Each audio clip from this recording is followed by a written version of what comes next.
some help?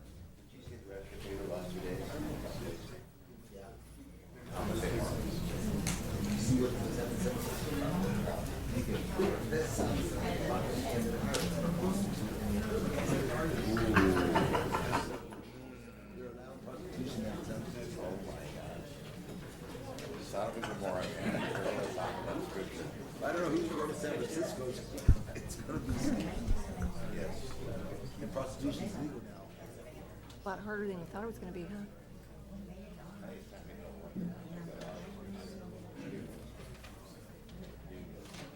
Do you want my keyboard?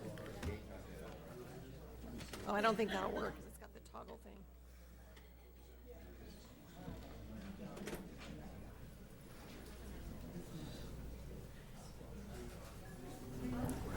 You got it.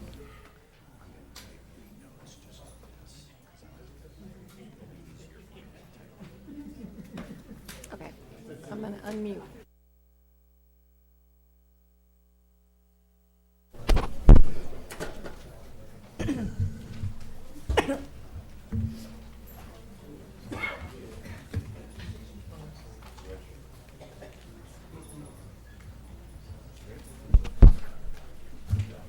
Alrighty, good evening everyone and welcome to the November 12th meeting of the Garden Grove City Council. Madam Clerk, would you like to call roll? Councilmember Brightigam. Councilmember O'Neill. Here. Councilmember Tuha Wen. Here. Councilmember Patrick Bowie. Yeah. Councilmember Klopfenstein. Here. Councilmember Kim Wen. Here. And Mayor Jones. Here. Can I ask Maria Stipe to do the invocation and then Councilmember Fat Bowie to lead us in the Pledge of Allegiance? If everybody could please stand and prepare yourselves according to your faith. Dear Lord, we ask that you would be with us tonight to empower us, refresh us, and enrich us so that we may achieve the best solutions and outcomes for our community. Lord, grant that in serving our citizens of Garden Grove, we may also serve you. Amen. Please face the flags and with your hand on your heart and repeat after me. I pledge allegiance to the flag of the United States of America and to the republic for which it stands, one nation, under God, indivisible, with liberty and justice for all.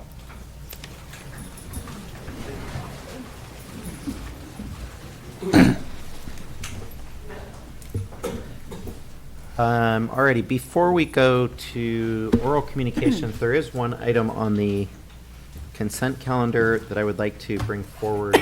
Madam Clerk, what number is it? It is item 3A, and it's an adoption of a proclamation declaring the week of November 10th through 17th, 2019 as Nurse Practitioner Week in Garden Grove. Okay, I'd like to bring that forward. Can I move that for approval? Second. Call to vote.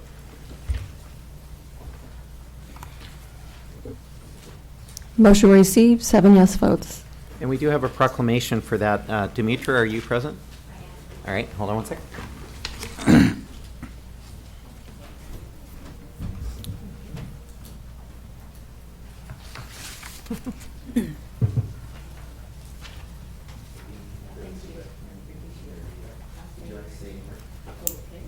Say a little bit. So my name is. I'm sorry. Mayor Jones and council members, thank you so much. My name is Demetra Bastas Bradkich. I'm a family and urgent care nurse practitioner with over 14 years of experience. I'm representing the 4,000 nurse practitioners in Orange County that provide top quality and very compassionate care to the patients that we serve. So we want to thank you all for taking this moment to really recognize the work and the value that we bring to healthcare. So thank you.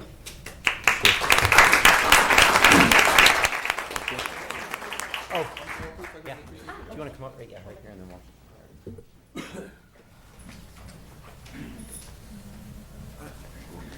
Are you guys ready? All right, 3, 2, 1. One more. 3, 2, and 1. Thank you very much. Well, thank you.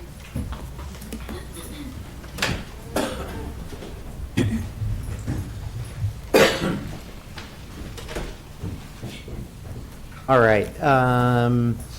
Next, we go on to oral communications. I have a ton of cards, and we've got a very, very full agenda tonight, including some closed session stuff at the end that'll probably take a long time. So I would like to just ask out of respect if we could keep all the oral communications comments down to 3 minutes tonight.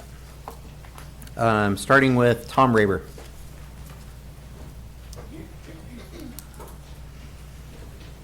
Law and order. Back in May 3rd, 1966, a resolution or two were passed. Resolution number 3154-66 and 2075-62. Limited time parking on Tiffany and Bailey. That was done correctly with the resolution. September 26, 1967, it was adjusted on Bailey Street to make it shorter for the limited time parking on both sides for the first 250 feet.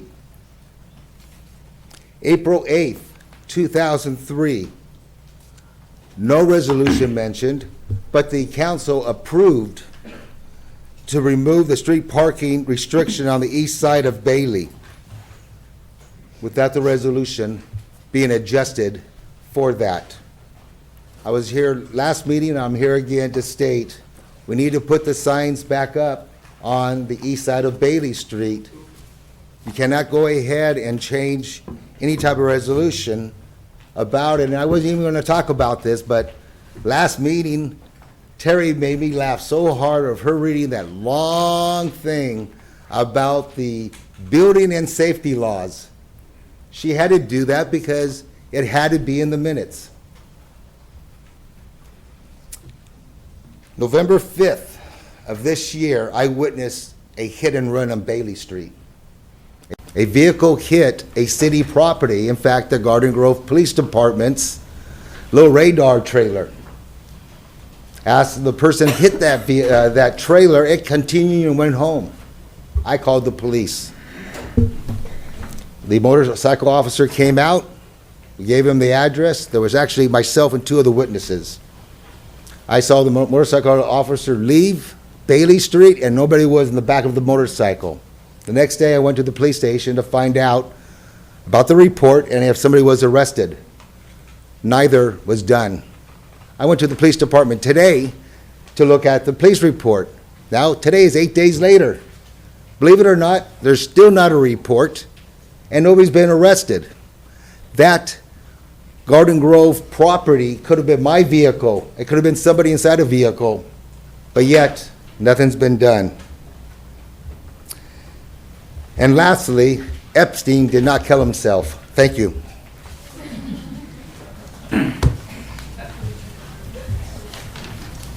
Trustee Lan Kwok Win.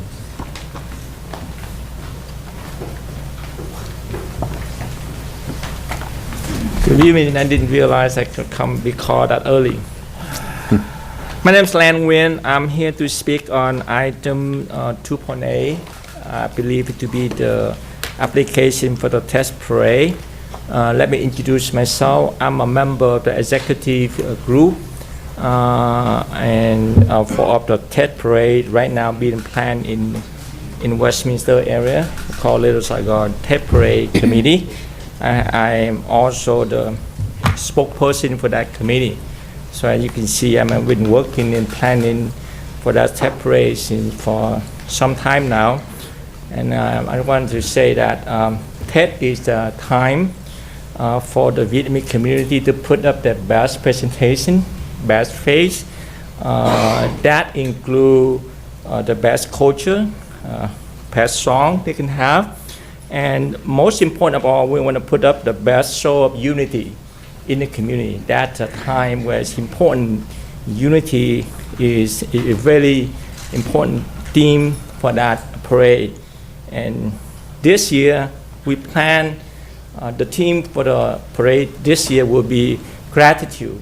And the gratitude is to show our gratitude for kindness to America. And part of that is we want the community to be united and present that message in the parade. We have extended our invitation to the city. Most of you, if not all of you, have received the invitation. And we now still compiling all the response to the invitation. I can tell you that we're always open to any group, any organization to join us in planning for this Tet Parade here in Westminster. And as of today, we're still in early stage of planning, and we're still in the application process. We have received overwhelming support from the community in response and help us to put together this event here. And we have received a lot of support from the government agency and elected officials who assist us in planning for this as well. And as you can see, we in a still early stage. And I just want to say that last week I put out the press release with which would update the planning for that Tet event. And I have a couple of copies, and we can share it with all council members. It's sort of give you an update of where we are in terms of our planning for the SA, for the event. And I read the application today. I want to point out some of the incorrect information in that. In the application, it's mentioned something about the day registration for the planning committee for the event in Westminster. And I want to point out the information in the application would say that it had not been registered anywhere as of today, that's November 5th. I happen to be the lawyer who working for the application for that committee. And I have in my hand the article incorporation, which were filed with the state on August 22nd, 2019. That is the day that the group will form. All right, that's going to do very quick. And also the same information we will file on September 4th, 2019. So it has been registered. So I don't know how that information came into the application. And today, what happened, you see this came about only because of what happened in Westminster. I will be the first to say I will be very embarrassed with what happened in Westminster City. And I want to urge the city of Rancho not to bring that to Rancho, not to get any close to that. We'll try to take care of it, but it's just a good time for, I want to ask the city of Rancho to assist us and stay away from the internal conflict of the community and keep it away from Rancho. And then I urge the city to deny this application to keep whatever happened in Westminster away from for Rancho for the better of the city. And thank you very much for giving me some extra time to speak with it. Dewey Win.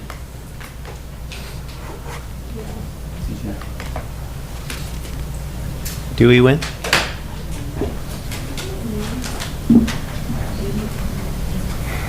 Long Win. Long Win followed by Trung Nok Sun.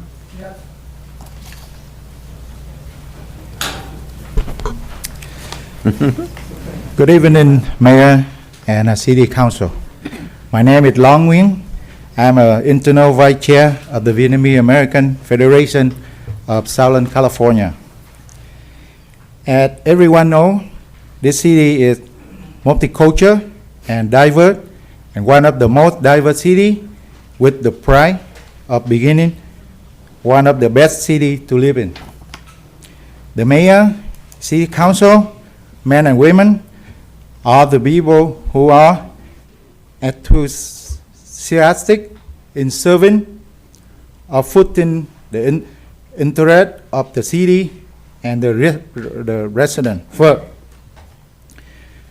With the experience, capacity, and dedication of the representative who serve the people, the continued development of commercial facility has made the city much better. For this reason, the vote yet for Tet Parade 2020 in the city will increase the pride of many people in the city. There will be 1,000 of people attending, in which the number of people who know the city on the web will be more. Thousands of the Vietnamese people from all the states will come here to visit and make some business busier during Lunar Tet holiday. Please vote yes for Tet Parade in 2020, it will make the city Garden Road work great, and will now greater again. God bless you all. Thank you very much. Trung Nok Sun, followed by, can you read that one? Huyen Phan is next.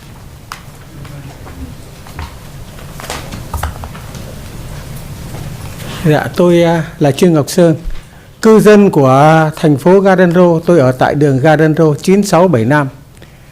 Tôi tới đây để yêu cầu quý vị nghị viên của thành phố Garden Road budget cho cái cuộc diễn hành hàng năm của người Việt chúng tôi, nhất là những người Việt lưu vong. Chúng tôi mong rằng thành phố Garden Road chấp nhận, vì tôi thấy rằng những thành phố khác, ví dụ như bên Westminster đã được diễn hành nhiều năm. Nay tôi muốn thành phố Garden Road giới thiệu cho người Việt chúng tôi trên khắp thế giới về thăm thành phố Garden Road. Đó là điều thứ nhất. Điều thứ hai nữa là tôi thấy rằng cái người tổ chức trong những cuộc diễn hành Tết của cổ truyền chúng tôi vào đầu năm âm lịch thì đã tổ chức trong nhiều năm rồi, đã có kinh nghiệm và không có xảy ra điều gì.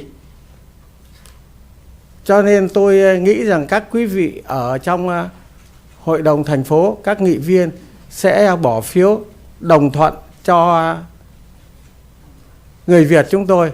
Nhất là ông Phát Bùi, chúng tôi đã ủy nhiệm, tin tưởng để ông tổ chức cái cuộc diễn hành Tết này. Chúng tôi mong được như vậy. Xin quý vị chấp thuận cho chúng tôi. Tôi phải nói đến đây và phải đến đây là chúng tôi phải một cái người lớn tuổi, gần 80 tuổi rồi. Thấy rất là đau khổ, rất là buồn vì người Việt chúng tôi, những lớp trẻ đáng em cháu chúng tôi mà có cái sự chia rẽ. Cái đó là chúng tôi rất thấy làm xấu hổ trước mặt quý vị.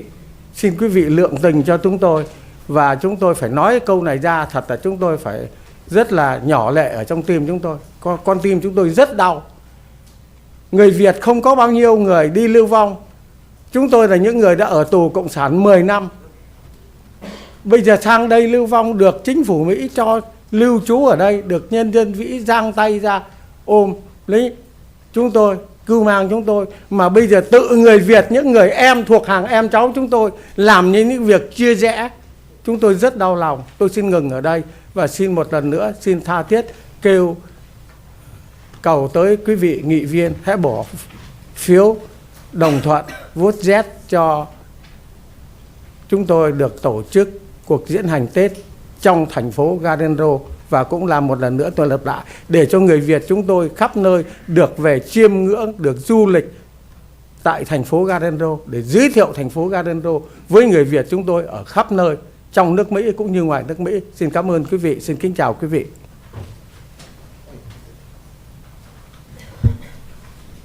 Huyen Phan, followed by James Su. Huyen Phan. I'm sorry, I speak Vietnamese, no speak English. Dạ, thưa ông thị trưởng thành phố Garden Road, kính thưa quý vị nghị viên thành phố Garden Road và toàn thể nhân viên của thành phố Garden Road. Tôi Phan Như Hữu, cư dân Westminster và cũng là cư dân của Orange County. Sao vậy tôi muốn nói Orange County là vì nó cũng cùng chung trong cái vùng của chúng ta. Hôm nay tôi lên đây nhiệt liệt, khẩn thiết xin quý vị hãy cho cộng đồng người Việt quốc gia chúng tôi đã 10 năm diễn hành Tết Nguyên Đán. Thưa quý vị, Tết Nguyên Đán là gì? Tết Nguyên Đán là Tết của Việt Nam chúng tôi, và cái Tết cổ truyền rất là trân trọng, và tất cả mọi người đều muốn vui trong cái cuộc Tết, không bao giờ buồn. Cái ý nghĩa của cái Tết Nguyên Đán là vui, không buồn. Cho nên cộng đồng chúng tôi từ trước đến nay cố gắng làm cái cuộc diễn hành Tết để đồng bào khắp nơi đến đây. Và tôi nghĩ rằng qua 10 năm quý vị cũng đã thấy trên hàng triệu người trên thế giới theo dõi và hàng 10.000 người, hàng chục ngàn người tham dự và hàng ngàn người tham gia vào cái diễn hành.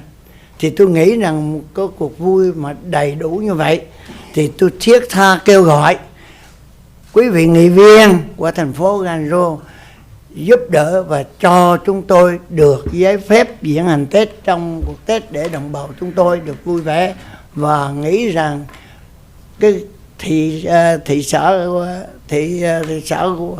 Rancho này cũng được một cái chương trình vui vẻ và hoạt động trong cái ngày Tết của chúng tôi. Và xin hết cảm ơn quý vị.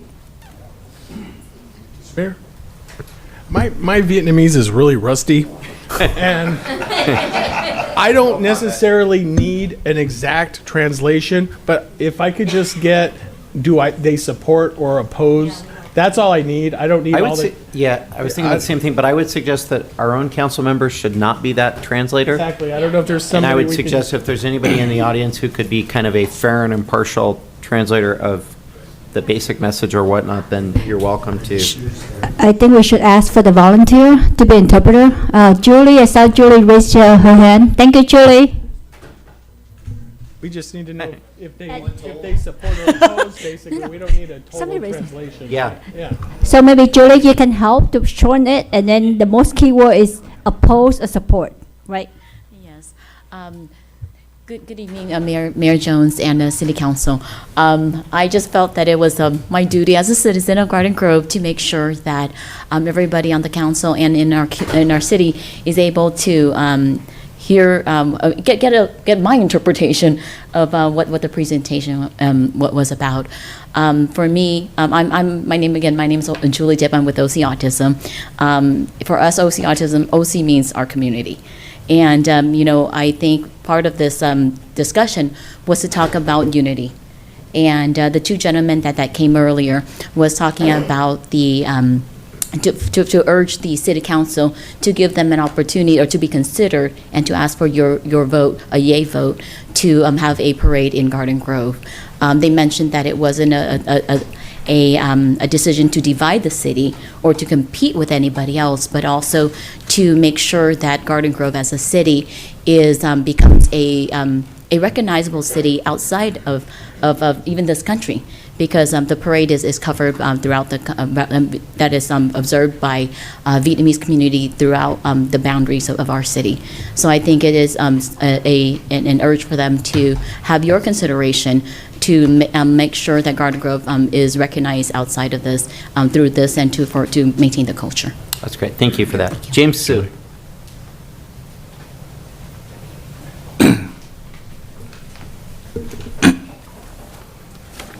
Thank you for the lady who translate for the other two gentlemen, and I try to speak English.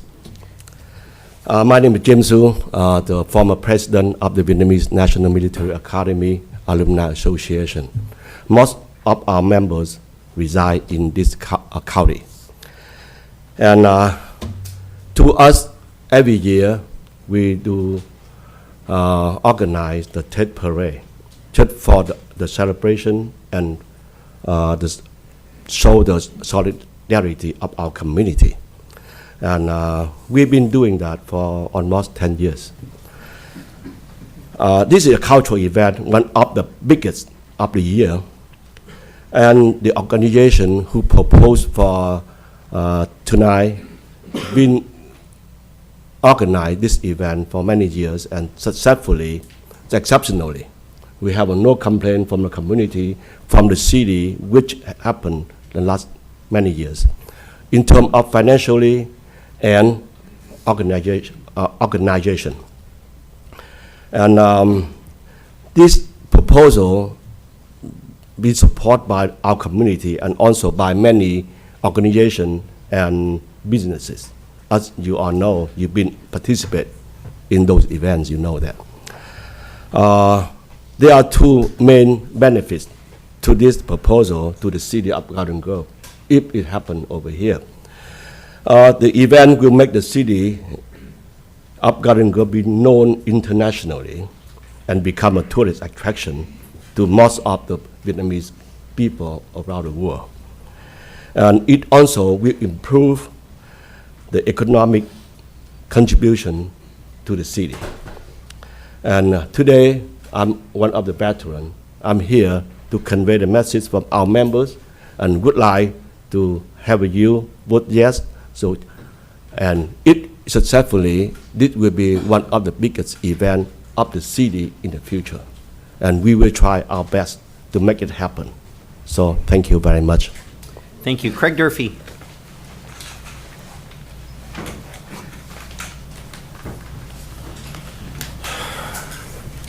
My name is Craig Durfee, founder of Parents' Right for Developed Children for 23 years. I have a website for those who have been challenged with autism or through dog therapy. It's socialemotionalpause.org. I just created it. It has an 86 score, and I encourage council and our community to utilize that. It took me 40 days to program. I have a quote here from President John F. Kennedy. Said, technology has no conscience of its own. Would become a force for good or depends on man, yet swayed by digital age and myth, and we are providing our children with remarkable little guidance on their use of technology, end quote. And it was Albert Einstein who famously said that once you stop learning, you stop dying. It's what's wrong with our communication of our schools. They have no conscience about what the technology is doing, and this is what we're at with our labor. They need healthy students. They need ones that are ready to measure a ruler straight, maybe a measuring tape, a 1/4 inch.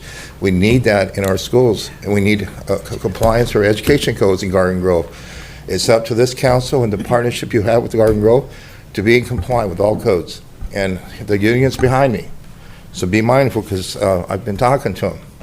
Now, the next thing is we have an active transportation program that never lifted a finger for the time I've been here in 8 years.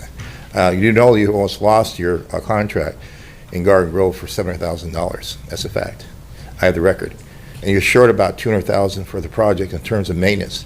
And there's about another $10 million in labor and apprenticeship program available if we'll go all the way to Dale Street. Stanton, I've talked today to the engineer, they want to go their part on Beach all the way to that part of town. You see, mental health is part of our problem, and it's been proven medically. The kids have bike and walking, they sit too much, are going to be much better off. So I heard from one of the councilmen way back when, how come my district doesn't have it? Well, because I haven't seen a thing in my response to your council saying, Craig, we'll look into it, thank you. I haven't even got a finger from it, and labor knows about it now, okay? You just understand, dodging the ball, what's happened to Garden Grove recently in 6 months of death almost, the tragedy of this ratification, that's all because of technology. Somebody document from it, seeing the news. So here's what we have. We should be promoting Be Well C as you buy in America, buy in Garden Grove, Be Well, and bike shops. We should be putting the emphasis on these bike trails as part of your master plan you just adopted, because that's going to help mental health, and buy in Orange County and Garden Grove, because the mayor says, because then people will be eating and buying their bike, and therefore your sales dollars don't go outside the city, per the report. So I would encourage this council to rather not respond to my letters and ignore me. Now you have the labor hearing about it. Maybe you should be more responsive to the community and start writing letters to legislators, which I do on a constant basis and inform them. Maybe this council will get more serious about who you represent rather than yourself. Thank you.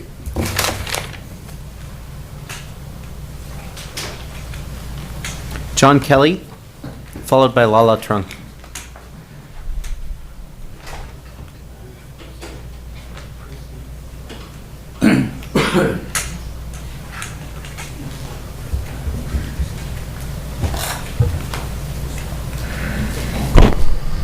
Good evening, Mayor, members of the City Council and staff. My name is John Kelly, Vice President with TNT Fireworks. We're the wholesale distributor of Safe and Sane fireworks to nonprofit groups who sell them as a fundraising mechanism here in Garden Grove.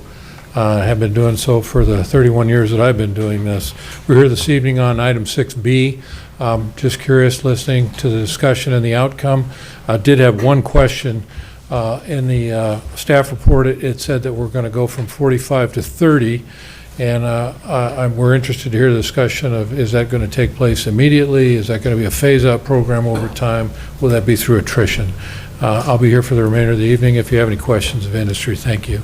It might be a long night, and I don't want to hold you up, but I think that was contemplated, and it's going to be kind of a by attrition over time. I think there's currently 37 last year or something, and that would naturally by attrition go down to the new 30 or something, but not overnight. So I don't know if you necessarily feel like you need to stay or want to stay, or if you want to just keep each other step. But I think that was thought out, and it's not going to be abrupt. Thank you. Lala Trung, followed by Tony Velasquez.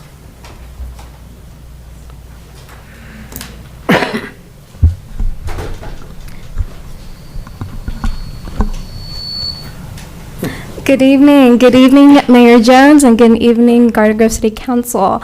I would like to first start off by saying thank you so much for the mayor, and as well as the city council members for attending our lovely event yesterday. I hope you had a good time with our program, and our eyes was very successful, and hopefully we can do it again next year as a tradition. But today I'm actually here for item number 7A, and I actually have a letter from the office of Congressman Correa, and I have a copy provided to each one. So I'm going to reread. Dear Garden Grove Mayor Steve Jones and Garden Grove City Council, I write to you in support of agenda item 7A on your council agenda this evening. Discussion on the potential for a community workforce agreement as requested by the City Council. As you may know, there have been 3 community workforce agreements currently established in Orange County by your city's neighbors in Santa Ana and Anaheim, all of whom are within my district and have seen measurable economic growth and success within their respective communities. Over the past years, community workforce agreements have proven to be a strong leading force in providing opportunities for blue-collar workers due to their intentional and inclusive target to hire locally for upcoming construction projects, which as a result encourages the development of a pipeline of construction careers for our local residents. This agreement would prioritize local hiring, creating vast opportunities for apprenticeships and trade career alternatives for Garden Grove residents. As economic development in Garden Grove is thriving with the new addition of Steelcraft and other local businesses, I urge you all to open this discussion and develop an agreement in collaboration with the OCLA Building and Construction Trades Council so that good paying jobs and career opportunities may be available and attainable for Garden Grove residents. Thank you so much for your time.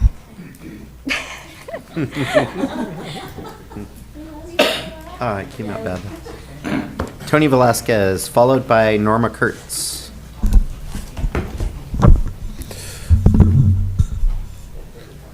Good evening, Mayor and staff. My name is Tony Velasquez. I live at 12572 Lux Avenue in the city of Garden Grove, District 5. I'm a 35-year resident of the city. I went to Earl Warren Elementary, Walton Junior High. I was a graduate of Santiago High School in 2002, where I coached high school wrestling for a couple of years. I'm just here because obviously I didn't go to college. I wanted to use my hands and become a tradesman, and I just, would like to see youth be able to get the same opportunity I did, which is get a good paying job that gives themselves and their family benefits, an honest wage for honest day's work, and a pension, something that they can rely on and retire with some dignity. Other than that, I mean, I've got 2 brothers that are in the trade.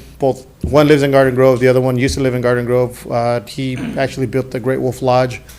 So with that being said, I just urge the staff to direct the staff to negotiate a CWA. Thank you. Norma Kurtz, followed by John Hanna. Good evening. As mentioned, my name is Norma Kurtz, and I'm here on behalf of Assemblymember Tom Daly. With your permission, I'd like to read a letter from the Assembly member. Dear Mayor Jones and City Council members, I wholeheartedly support the Community Workforce Agreement for the city's capital improvements. The uniqueness of these types of agreements is that they provide a sound community benefit through local and veteran preference higher language, providing our community with paths to middle-class careers in the construction sector. When local residents work in our community, they also invest their hard-earned wages in the community as consumers. It furthermore provides direct entry opportunities for veteran employment through the Helmets to Hard Hats program and the agreements. And I applaud all parties who are working to include this in an agreement. All this is done for the same total labor cost that is established by the current state's prevailing wage for public works. So there is no additional public cost. There is a growing need to provide career opportunities for high school and college graduates and other residents. The building trades provide these opportunities through the Joint Labor Management Training Program so that an apprentice is learning and earning in the respective trade as they are striving to achieve journey level certification. These training programs are funded privately between the trades and employers and are financially self-sufficient. I respectfully urge you to approve and enable a community workforce agreement. Thank you for your consideration. Sincerely, Tom Daly, State Assembly Member, 69th District. Thank you. Thank you. John Hanna coming up, and Tuan Bowie after that. Mr. Mayor, council members, city manager, John Hanna, representing the Southwest Regional Council of Carpenters. I want to thank Tony, also Mark Harding's here with us. So I don't want to be repetitive, but it's really a good deal for this city. And I want to just say, building on what Norma was talking about in terms of the workforce has got to be paid a prevailing wage. But actually, if you use a skilled and trained workforce through these apprenticeship programs, you're actually paying less, because instead of having all journeymen, you're going to be having apprentices who are going to be paying a little bit less than a journeyman. And so you're going to get a benefit there. But the key thing is where do you want to invest your money? Do you want to have workers who are going to go home to the Inland Empire, Santiago, LA, and spend their hard-earned bucks there, or do you want them to spend them here in Garden Grove? You know, businesses help pay a lot of taxes. This is a great way that those taxes can be put to work and return the investment to those businesses who so generously help us in Garden Grove. I want to say that there's another community workforce agreement that wasn't mentioned in the staff report, and that's the Rancho Santiago Community College District.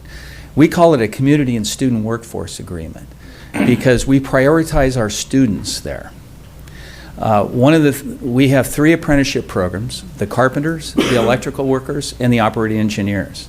So wherever those students live, they're considered a local hire. And ultimately, we're hoping that the city of Garden Grove will partner with the Garden Grove School District and possibly Rancho Santiago Community College District to have a seamless effort of people who, if they decide they want to earn while they learn, they can get a priority when there's public works in Garden Grove. I invite some of you have been to the Carpenters Apprenticeship Training Center in Buena Park. It's where the old Nabisco factory was. This is the private sector at work. It's not government money. It's carpenters' money and our contractors' money spent to train the best skilled carpenters in the world. And that's what you get when you get a community and student workforce agreement. We have no shortage of bids, and I know that's something that city managers are concerned about. At the Rancho Santiago Community College District, we have union and non-union construction companies bidding. They will use mostly a union workforce, but they'll be able to keep their closely held employees. Why do they bid? Because they'll make some money. And they know that if they get a community and student workforce agreement, they'll get a skilled workforce and they'll do the job right. So I would, I'm pleased with Ernesto Medrano and bringing this to you. And I just want to say, if you have any questions, we're all, just please ask. And if you haven't been to our center, please give me a call. Those of you who've been, you can tell your colleagues how great that really is. So thank you very much. Thank you. Tuan Bui, followed by Dewey Nguyen.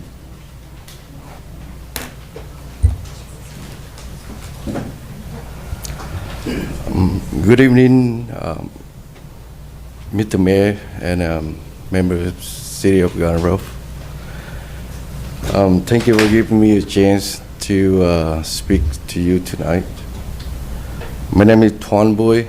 I live down the street next to the Garden Grove High School with my wife and 2 sons. And I am proud of the union member of Local 433. Tonight, I would like to say thank you for considering the community works for agreement, which give local hires such as myself jobs near home to build towards Garden Grove's future. Currently, I'm working as a Western Anaheim Resort. We're looking forward to see the hotel finish and open in the next year. I'm happy to be able to have a job that's less than 10 minutes from where I live. But also let me put my skills and training to work where I live. I became a welder shortly after I came to U.S. in 1992 when I was 21 years old. Being a welder had been the only job I have ever known. I worked without a union for a while, but after I joined the Iron Worker Local 433, I found out how much better the work was and how much the trades look after you. I was properly trained for work I was going to do, told not just what to do, but why to do it.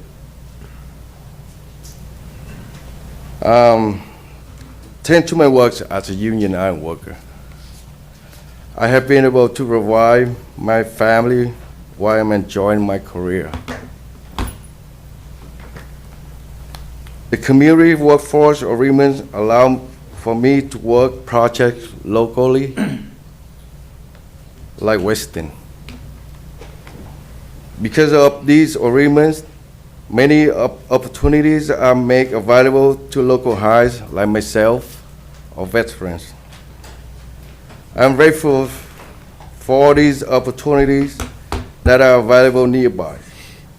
I hope that the Garden Grove City Council will negotiate with community workforce agreement with the Building Trades Council, which would provide more jobs for local hires like myself and their family. Thank you. Thank you, sir. Dewey Nguyen, followed by Ellen Blomgren.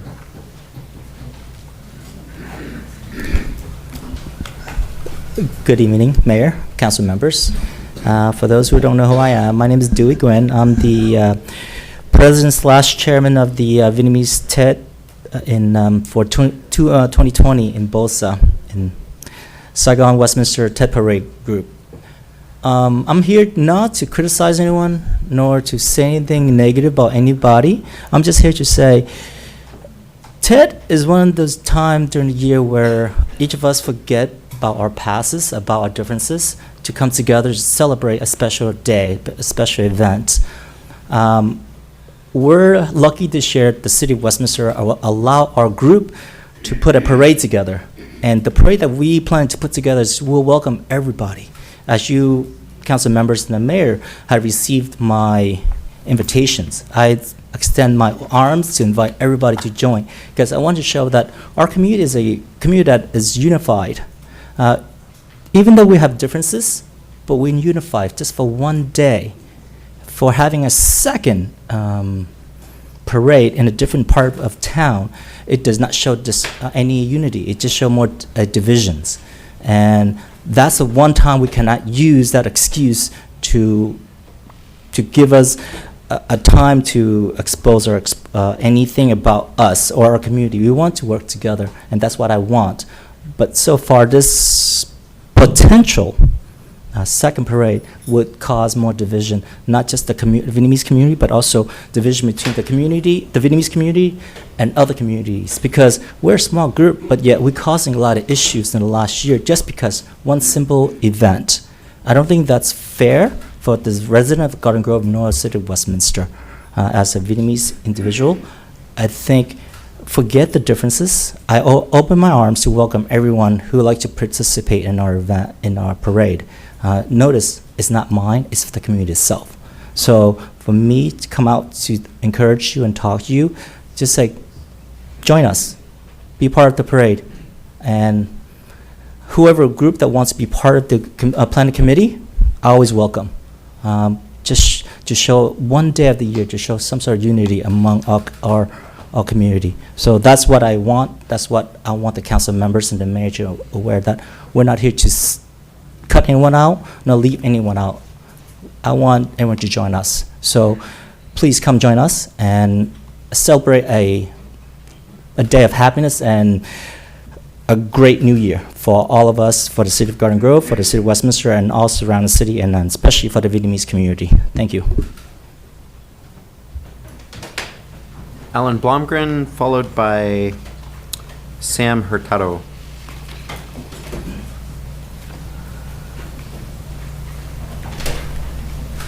Counselor. I represent Southland Industries, a Garden Grove company. We do about $250 million of work a year bringing towards Garden Grove. The CWA is a really great program. We try to hire local labor in our shops and in our offices. A happy employee doesn't have to drive to work very far, so it makes it really good. So on projects in the local areas, it's great to do. We've done Martin Luther King Hospital, LAFC, they're all project labor agreements. So I think the CWA is a great program, and everybody that works close to their home is a better way to go. So I urge you to support it and vote it through. So thank you. Thank you. Thanks. Sam Hurtado, followed by Lanwin. Different.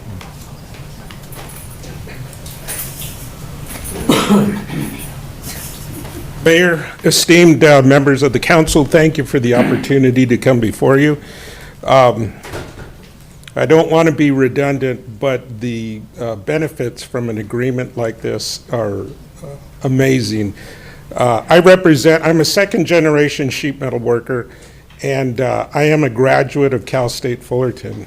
I won't tell you how long ago, but it was $78 for 12 or more units back in the day, so you couldn't even buy a parking pass for that nowadays. I represent approximately 6,800 active and retired sheet metal workers. Like I said, I'm a second generation. My father and I both contributed 70 years within the trade. So it has provided quite a bit of bread and tortillas. I am a BA for the sheet metal workers, a business agent, Orange County resident, and it's just amazing that we have 1,000 Orange County residents, 49 that reside within your boundaries. And so those guys just love it when they can not be in the Inland Empire or Ventura or wherever else, when they can work and play in their backyard. I know for me, I coached my boys all the way. I walked on at Cal State Fullerton, so for baseball, but to be able to coach your kids is what's important. And a lot of the guys that are here tonight have that ability to stay, work, and then coach your kids, and that's what makes community, absolutely.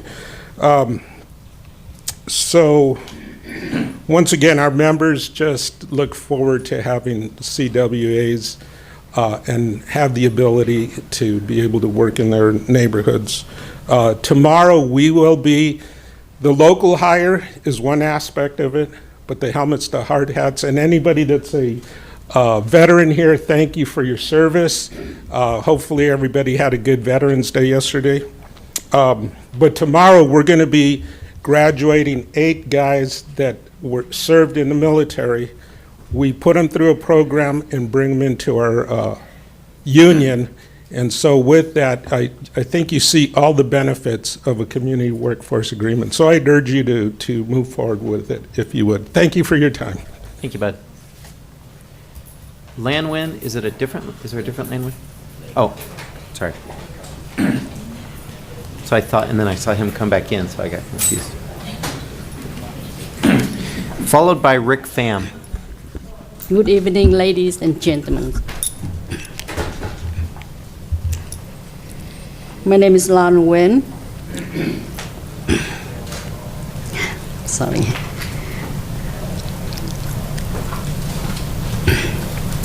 I am currently a dedicated activist for the Vietnamese American community.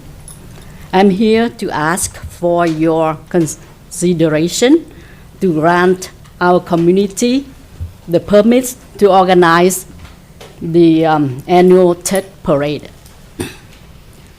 Garden Grove is the city with the largest Vietnamese population in Southern California, the U.S., and in the whole world, outside of the country of Vietnam. We, the Vietnamese who have immigrated to the U.S. as refugees, have assimilated to the culture of this country. At the same time, we would like to maintain and honor our traditions, our heritage, and our culture, so that the younger generations of our community will continue to learn about their roots. The Tet Celebration belongs to the community, not the city. For many years, the Vietnamese community organized the parade, and we noticed that the Tet certainly brings business to the city. It's also time for the Vietnamese from other states and countries to visit their relatives and friends to celebrate the Lunar New Year. The Tet Parade has a strong cultural impact on our local community and also brings business to the city. Therefore, please allow our community to have a chance to continue our traditions and culture by organizing the Tet Festival for the better enrichment of our wonderful life in this country. Thank you. Rick Pham, followed by Sean Drexler.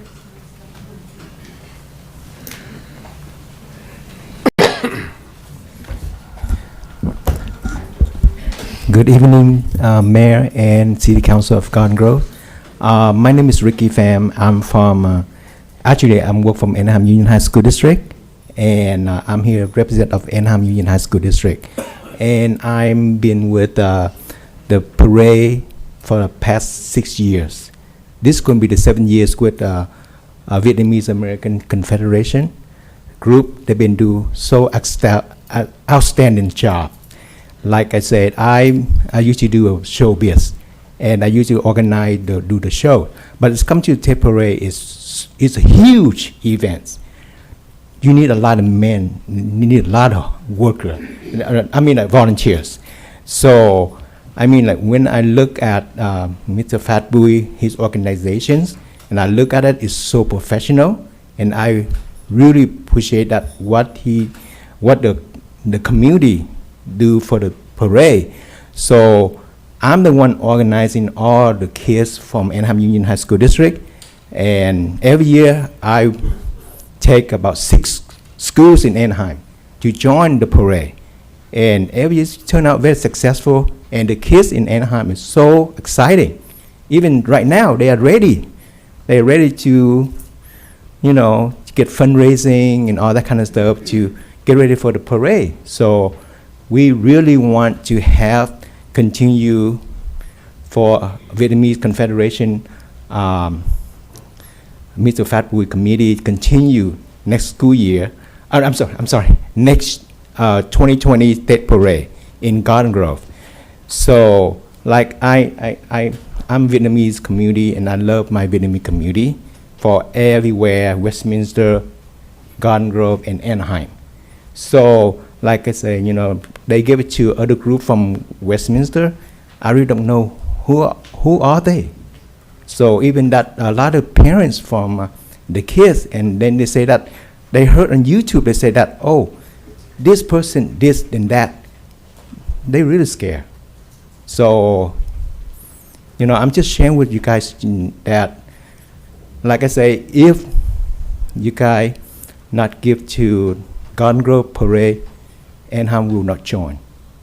So I'm not just here to ask for you guys, just, you know, give a chance and to have a Garden Grove Tet Parade, and it's also help the businesses around Garden Grove too. Thank you.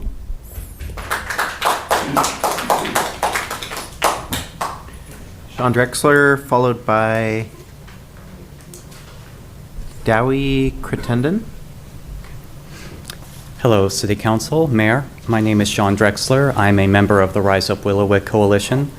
I'm here to talk about the need for transparency and resident leadership in the development of the Willowick Golf Course.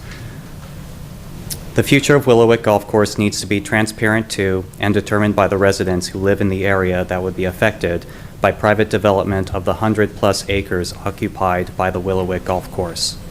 We've addressed this before, both here in Garden Grove and as well as in Santa Ana. A survey of these residents conducted by the Rise Up Willowick Coalition showed an overwhelming majority support using the 100+ acres of land to create open space, parks, affordable housing, and community gardens. The only way for the residents' needs and wants to be met is through a transparent process where the residents are actively involved in the planning and decision making. And the first step needs to be the members of this council meeting directly with residents in the Willowick area. The residents are the ones who will be affected by the future development of Willowick, and the residents are the ones who deserve to decide their own future. So I urge you to meet with them. Thank you. Thank you. Dowie Crittenden, followed by Robin Mercario. Good evening.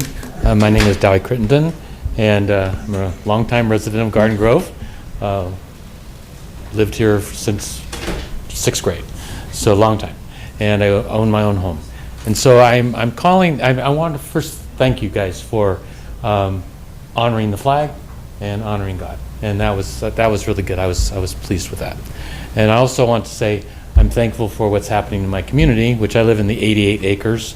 And so there's been some really good development over there. They've redone our streets and put in curbs and gutters where there weren't. And I wanted to thank you for that. I also wanted to bring up to your attention that we are having some gang problems in our community. And I am asking for some attention to that.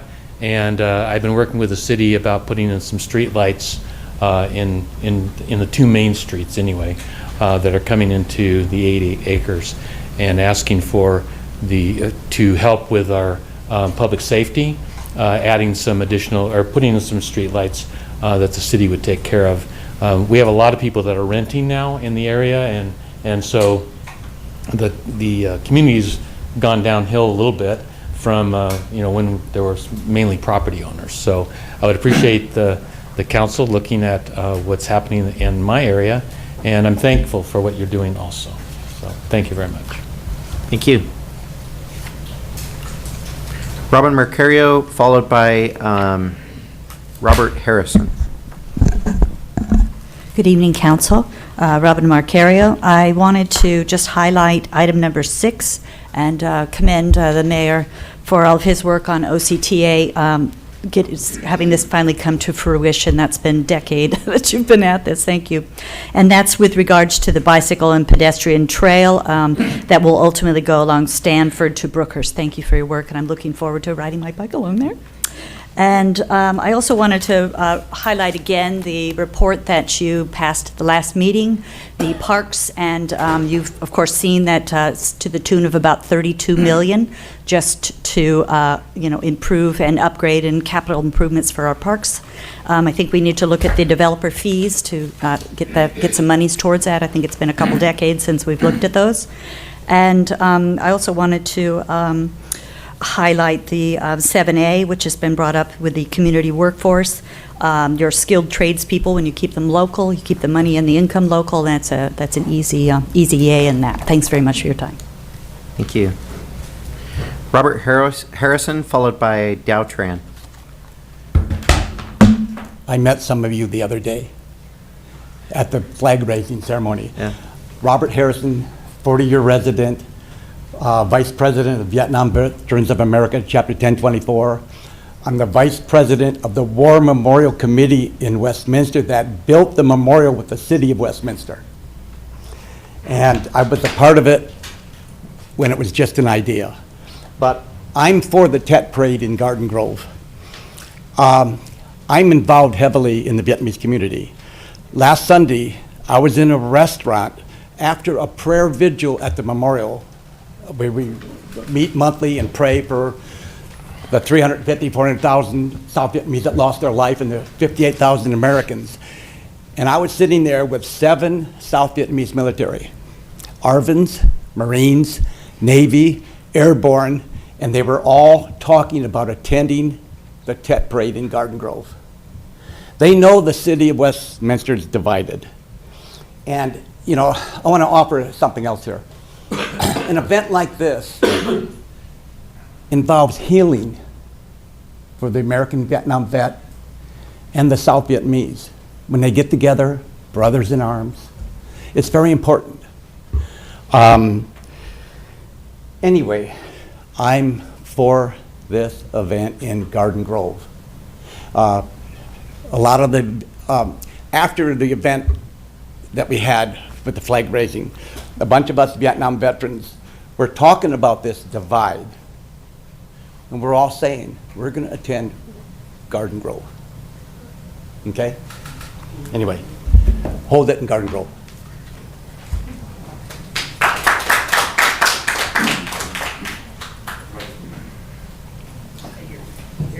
Dow Tran, followed by Dale Softner.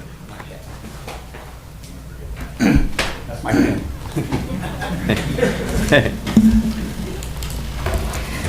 Good evening. My name is Dow Tran. I am a resident in Garden Grove for 28 years and also worked for the Garden Grove School District for 13 years. Now I retire. I'm here tonight to oppose the application for Tet Parade 2020 in Garden Grove, leading by Mr. Phat Bui as chairman and Mr. Richard Bui as vice chairman. There are too many reasons. I already mailed in for the city to take a look at it. And now I just want to focus on 2 reasons. The first reason, there is a conflict of interest between 2 positions of Mr. Phat Bui as a council member as well as chairman of Vietnamese American Federation, Southern California. Later tonight, the council will come to an interview for his organization and will vote. So my question is, what seat he should sit? He should sit as a council member, or he should go down here for his organization? And can he ask the question and he will answer for himself? And the third one, will he vote yes for himself? That is I think, to me, that is very bad conflict of interest. But the second reason I want to tell you all, because because take a look at the packet his organization turned in, the last page, page 5, and it says 2019 Tet Parade Committee Team. This one was already passed for this year parade, for the last parade. And this year, he should have the 2020, because for next year. So, the question the first one, the document here is invalid. Invalid. And for the time. And the second is, just take a look at the Tet Parade Committee, and you see at the third line, and you see the name of the Coalition of Vietnamese Veteran Association. So,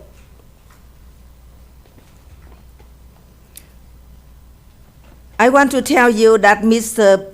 Phat Bui put this coalition on his proposal Tet Parade 2020 in Westminster without asking that permission from that coalition. So, Mr. Thank you. You need to wrap it up. We have a time limit, and you're over your time limit. Oh. Everyone else has been sticking to it. Oh, so my time is gone. Yeah, thank you. Dale Softner, followed by Karen Rodriguez. Okay, I'm sorry.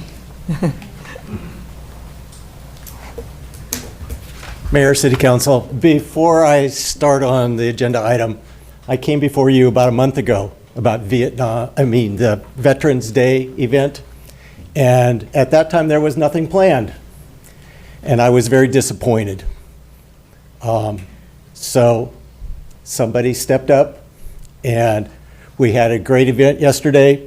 We had many dignitaries, elected officials who came. And so on behalf of all the veterans who reside in the city of Garden Grove, as a member of the Orange County Veterans Advisory Council, thank you. It's well appreciated. I hope it's the first inaugural of many events for veterans in the city of Garden Grove. Thanks again. Most of you know I have a couple passion items that I deal with. But first, 6A, when Stephanie, Council Member Stephanie, and Robin and I were on Parks and Recreations, 6-7 years ago, we discussed about the right-of-way on the OCTA's, the P&E right-of-way, when we had the open streets that Mayor Jones put through, and we got a quarter mile done. And I said, wouldn't this be wonderful if it went all the way to Brookhurst?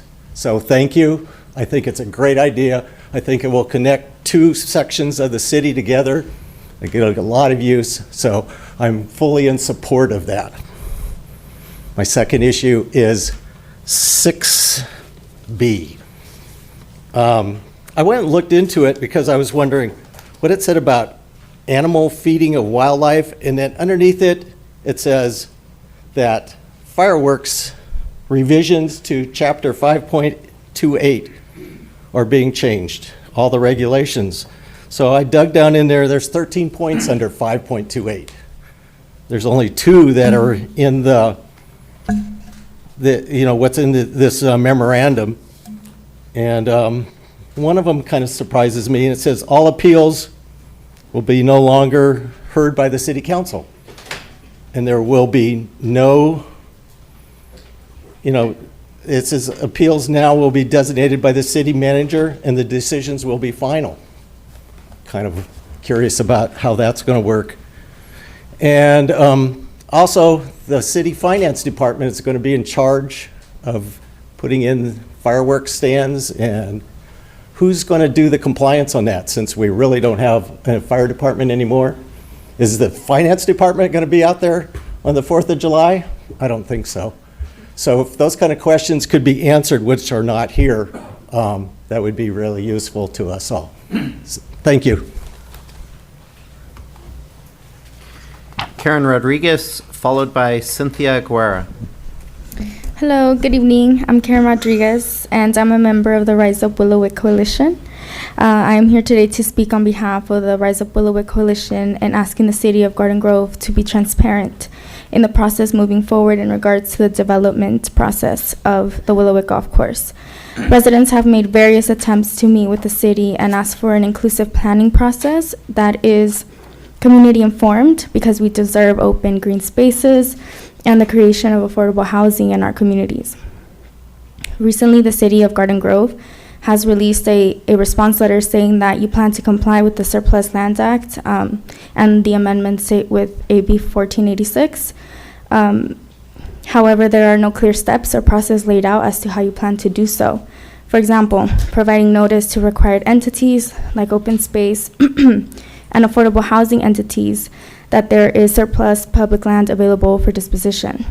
We not only continue to ask that the council meet with us residents to discuss our collective vision, but also be explicit and transparent as to how you plan to comply with, as you stated, the California Surplus Land Act and AB 1486, moving forward in the development process. Thank you.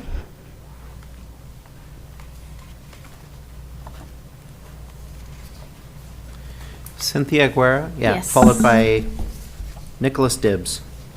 Good evening. My name is Cynthia Guerra, and I'm also a member of the Rise Up Willow Coalition, which is a coalition of residents from Garden Grove, Santa Ana, as well as community organizations who are concerned with the development of the Willowwick Golf Course, which is 102 acres of public land.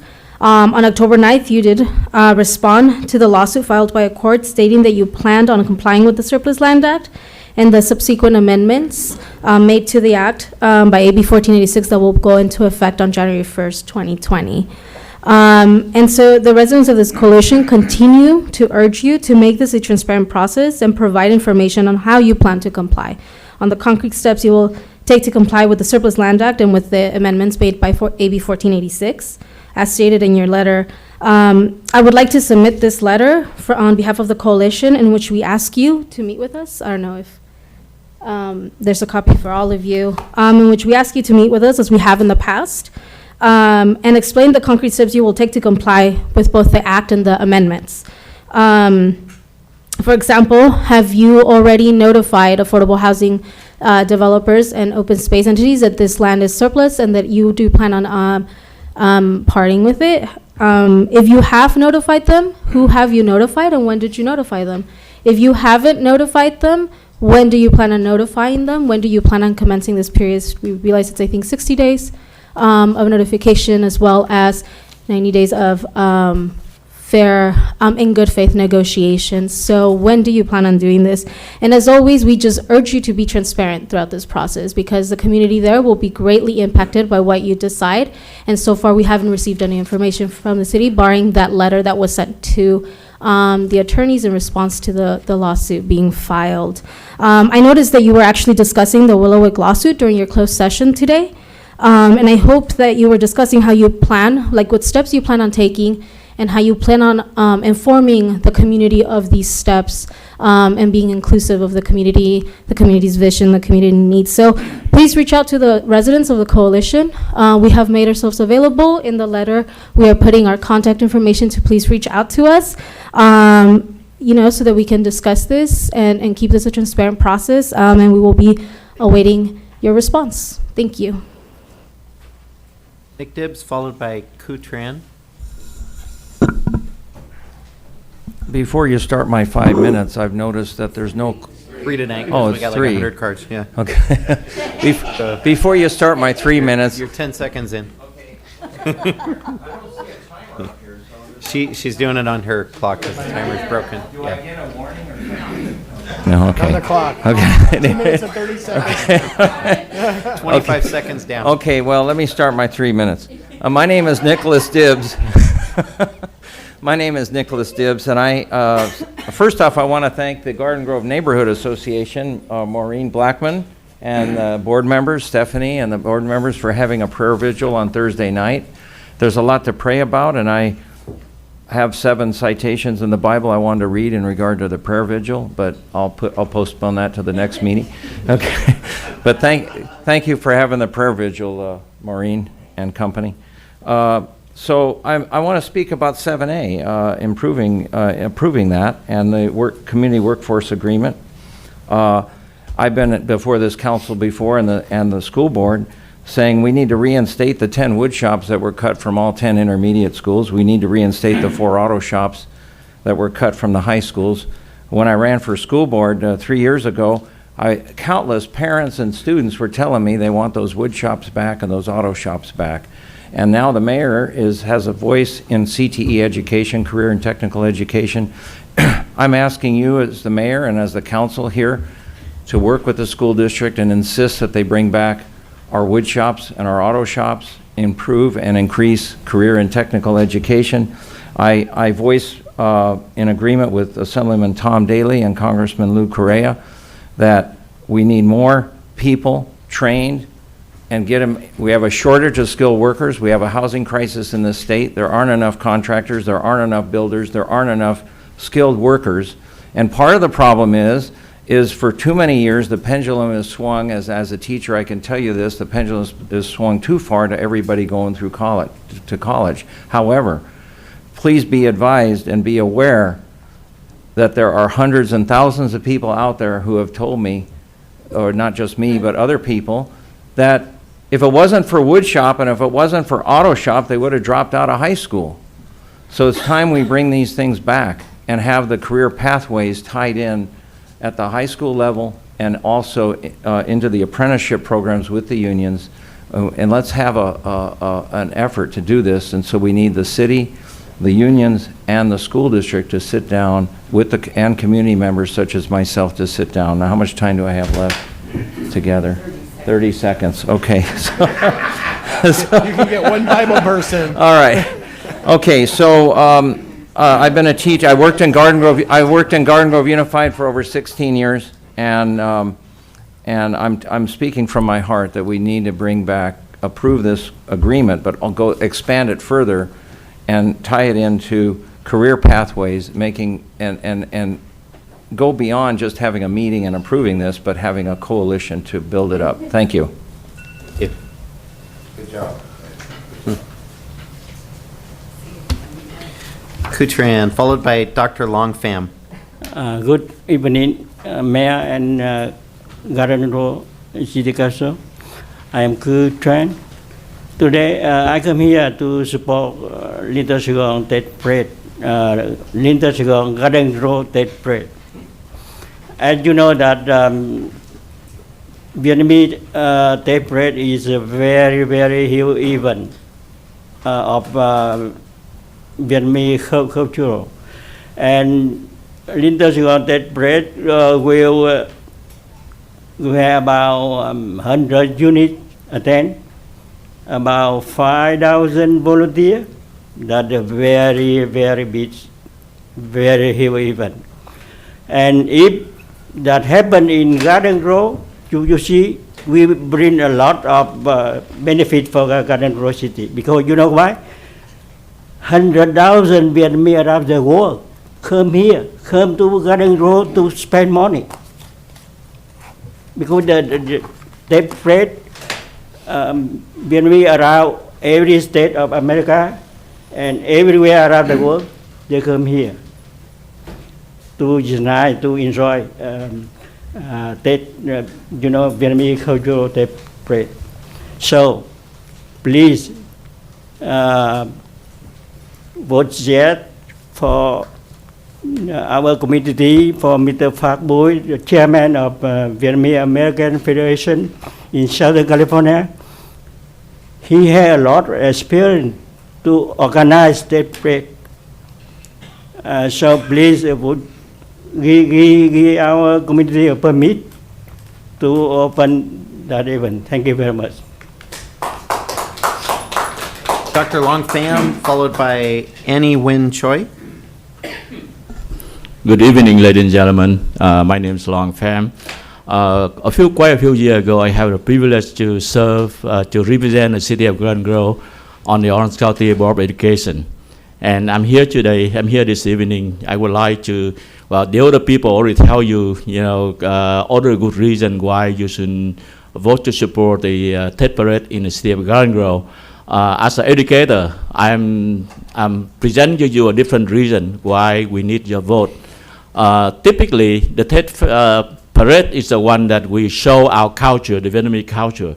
But this year, unfortunately, we don't have that privilege. The older city who had the right to allow some people to have a Tet Parade already give preference to some kind of sex offender. And I repeat, the sex offender and the 9/11 terrorist sympathizer to hold the Tet Parade that we used to have. So those of us who believe in education value, we believe in the family value, we don't want to stand along with the sex offender who organized the Tet Parade. And we don't want to stand along with the 9/11 terrorist sympathizer. You know, those are the people who was given the privilege to organize the Tet Parade that we used to have. So we come to you.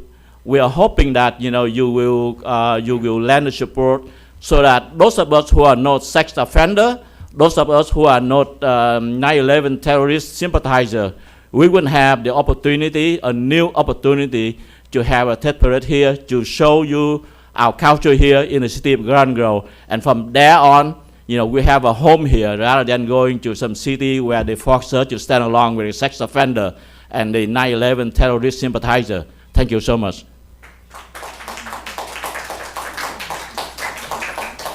Annie Win Choi, followed by Steve Pho. Pho. I'm hungry. Hi, good evening, Mayor and Councilman. My name is Annie Choi. I support the Tet Parade. Our communities had organized this event for many years. We do this for celebrate Vietnamese culture and bring joy for all citizens in this area. If we have this event here at the Garden Grove City, Vietnamese American will have opportunity to celebrate our traditional and bring more business to the city. Please vote yes. Thank you for support our Vietnamese communities. We deeply appreciate your support from the bottom of my heart. Thanks again.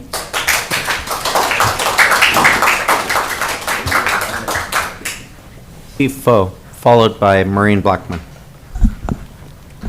My name is Steve Pho. I'm living in city of Garden Grove over 30 years. I say, Garden Grove City has Mr. Phat Bui. He is a great man, very great man. He do a lot of things for Vietnamese community. And now I come here to ask the mayor, the council, have the Vietnamese community have the Tet Parade in city of Garden Grove. Because, that is the very deeply in my heart. Please vote yes. Thank you.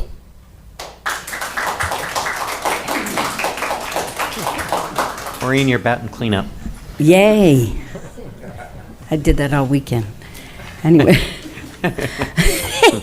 First, let me say this 3 minutes is great. People get right to their point. Yeah. Keeps the meeting moving. Second thing is I have seen more near misses with pedestrians and vehicles because nobody has reflective gear on. So could somebody please, I almost saw a family get wiped out. I almost saw somebody on the way here. And so I thought, please, people, put something reflective on. Time has changed. Maybe you're going out at the same time, but it's dark and these eyes don't always see that well. Anyway, 6A, I'd love to see a bike path and a pedestrian. I'd also love to see the plan for the security and the maintenance. Police and public works will be needed to keep this path safe, so could you please make sure that we have the funding to take care of it? Yes. The Vietnam War has been on the backdrop of my life. I didn't understand the Vietnam War, and it was played on multiple levels. Everyone claimed to be doing things for the right reasons. Same with this parade. I didn't understand the war, and I'm sorry to say I don't understand many of the issues that face our Vietnamese community in our city. I respect the culture, but I don't profess to understand the impact a yes vote on this issue would be on the community. I will say this, I would never support an event that's going to take money out of the city budget. The city residents voted for a sales tax for police and protection, not parties and parades. I voiced this concern to the leaders of this parade and was told all of the funding would be paid in advance to the city for this event.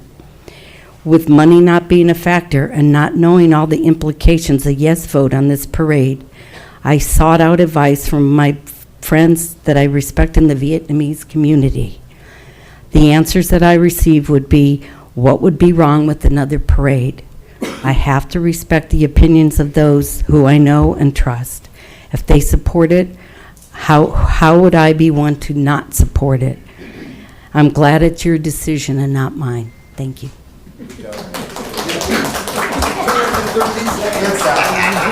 I yield my time. Thank you, everyone. That concludes oral communications. We're going to take about a 5-minute break. 5-minute break.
We're going on to written communications, item 2A.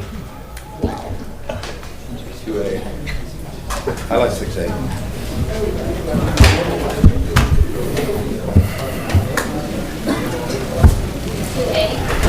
Item 2A is a consideration of a written request from the TTCS and VAFSC to organize a Tet Parade in Garden Grove on January 26, 2020. Mr. Montanchez is here to give the report. Good evening, Mayor and members of City Council. This evening, the Community Services Department is transmitting a written request from the nonprofit group Assembly of the Republic of Vietnam Veterans Association Overseas and the Vietnamese American Federation of Southern California, requesting approval to host a 2020 Tet Parade in 3 proposed routes within the city of Garden Grove. The proposed date for the parade is Sunday, January 26, 2020. The 3 proposed routes are as followed. Garden Grove Boulevard, which will be from the parade route would be from Nutwood Street to Euclid, but would require a closure from Garden Grove Boulevard, on Garden Grove Boulevard from Brookhurst Street to Euclid Street. The second proposal is on Westminster Avenue, in which the parade route would be from Brookhurst Street to Taft Street, but would require a closure from Brookhurst Street to Euclid Street. And the third proposal is on Euclid Street. This parade would be just north of Lamson Avenue to Garden Grove Boulevard. The Euclid Street closure would be from Chapman to Garden Grove Boulevard. At this time, staff would like to request City Council's direction on how to proceed with the proposed parade.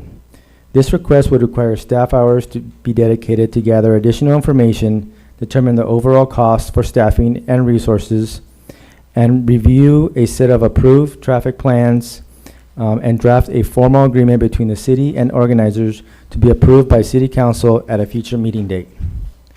Additionally, staff will need to verify that all residents affected by the route have been notified and that local businesses and churches on the route have been given their approval.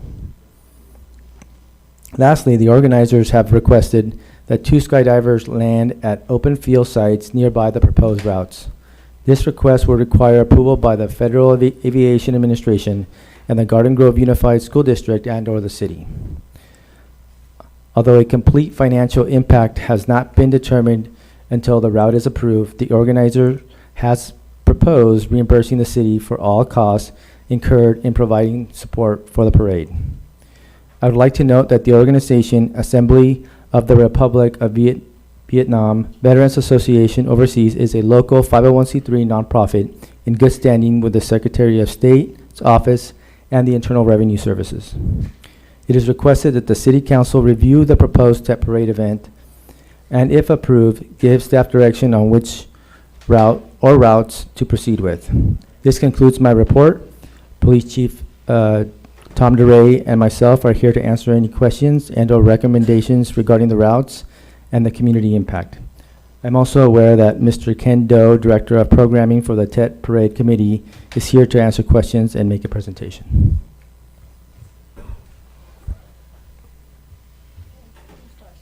Thank you, John. Quick, any questions of staff first before we proceed? Okay, please go ahead. Good evening, Mr. Mayor and council members, and also city staff. This is my second time being here. The first time it was a couple years ago when we have we're being here to support the divisions of City of Garden Grove into 6th district, and now we see all the faces here after that incident. And at that time I was living in District 5, actually still now, and yes. Today I'm wearing a different hat, just on behalf of the Vietnamese American Federation of Southern California to present to you the Tet Parade 2020. And I believe I have the control. Thank you so much. I'm going to have some slideshow. Should I just hit? Is that right there or there? You have to direct it. Oh, okay. Yeah.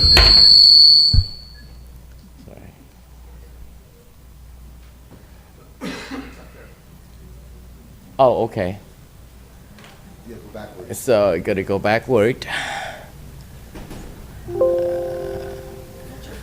All right. So the proposal for the City of Garden Grove by the Vietnamese American Federation of Southern California and the Assemblies of Republics of Vietnam Veterans Associations overseas. Yes, and we do have the 501c. We'll submit it to the city. This year, I would like to share with you, and especially the Garden Grove residents, about the Tet Parade and what makes it special.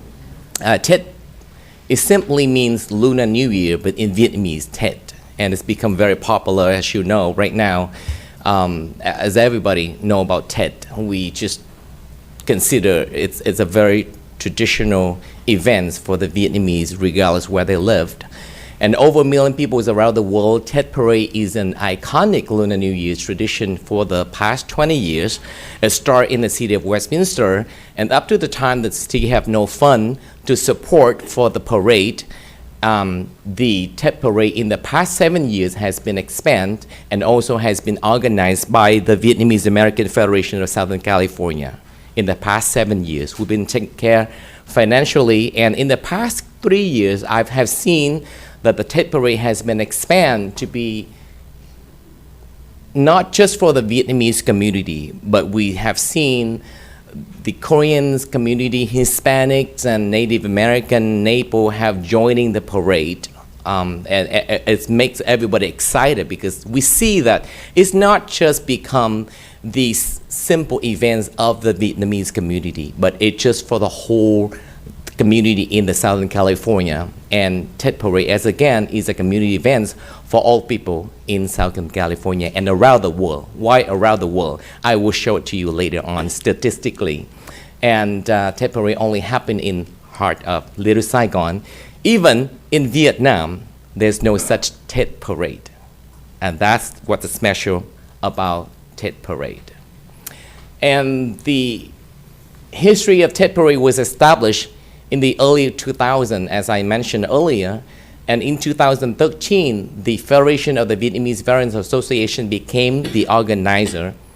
Since then, in the past 7 years, even since we started, during the time of 2013, when the city of Westminster give a notice to the community to say that, okay, we can no longer sponsor for the events financially, in just 6 weeks, the Vietnamese American Federation of Southern California was able to raise $80,000 to pay for the city. And we have done that since then, that we pay up front.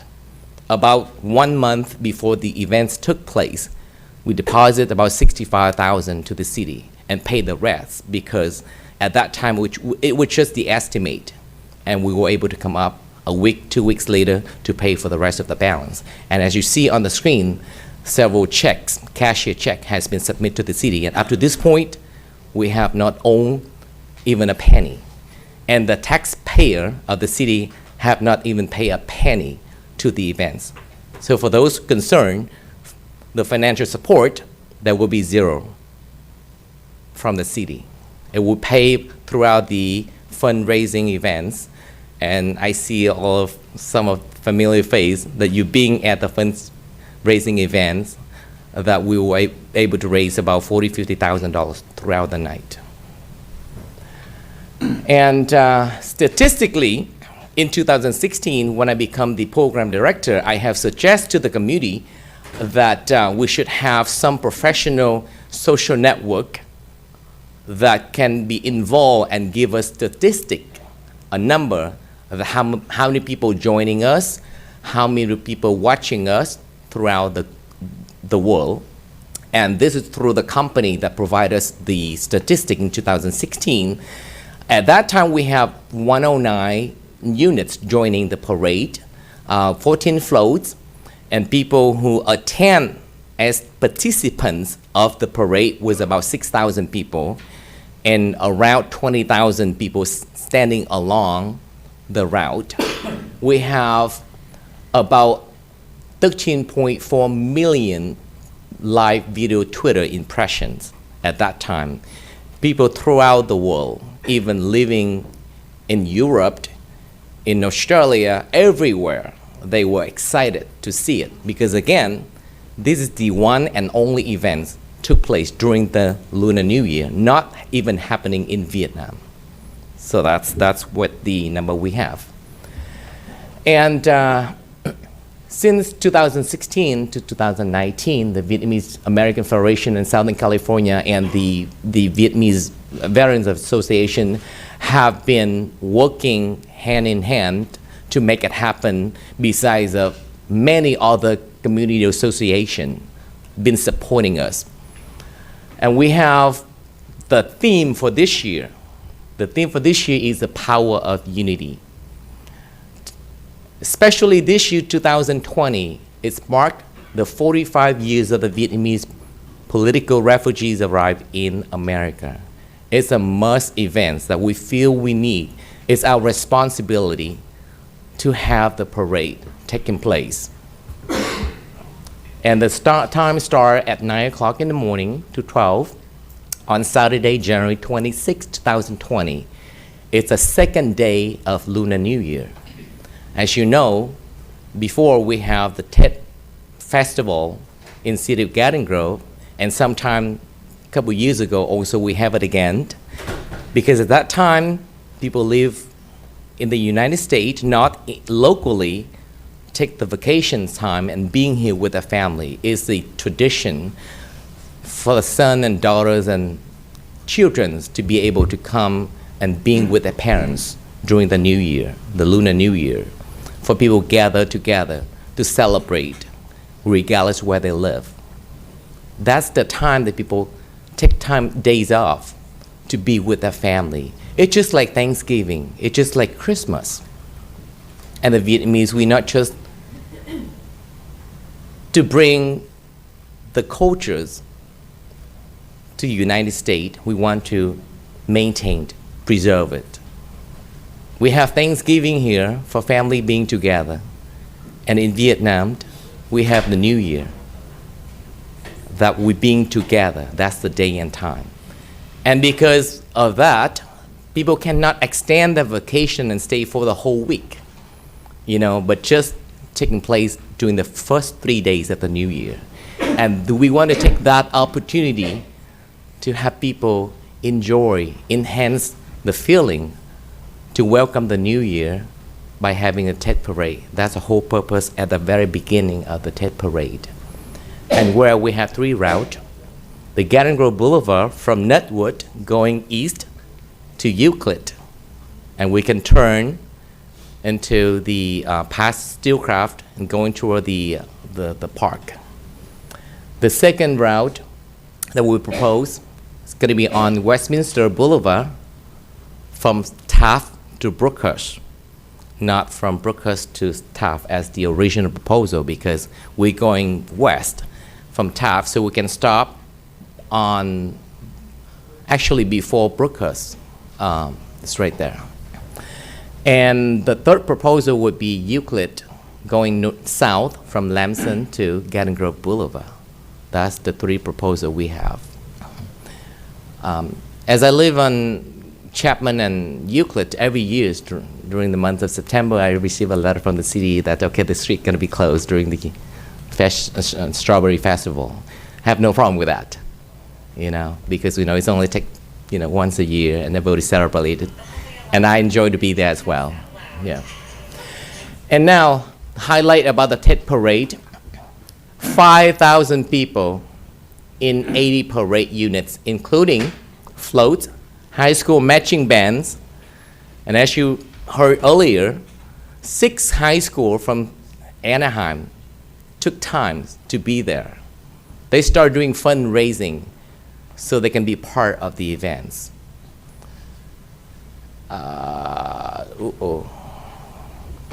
And also, we have federal, state, local elected officers.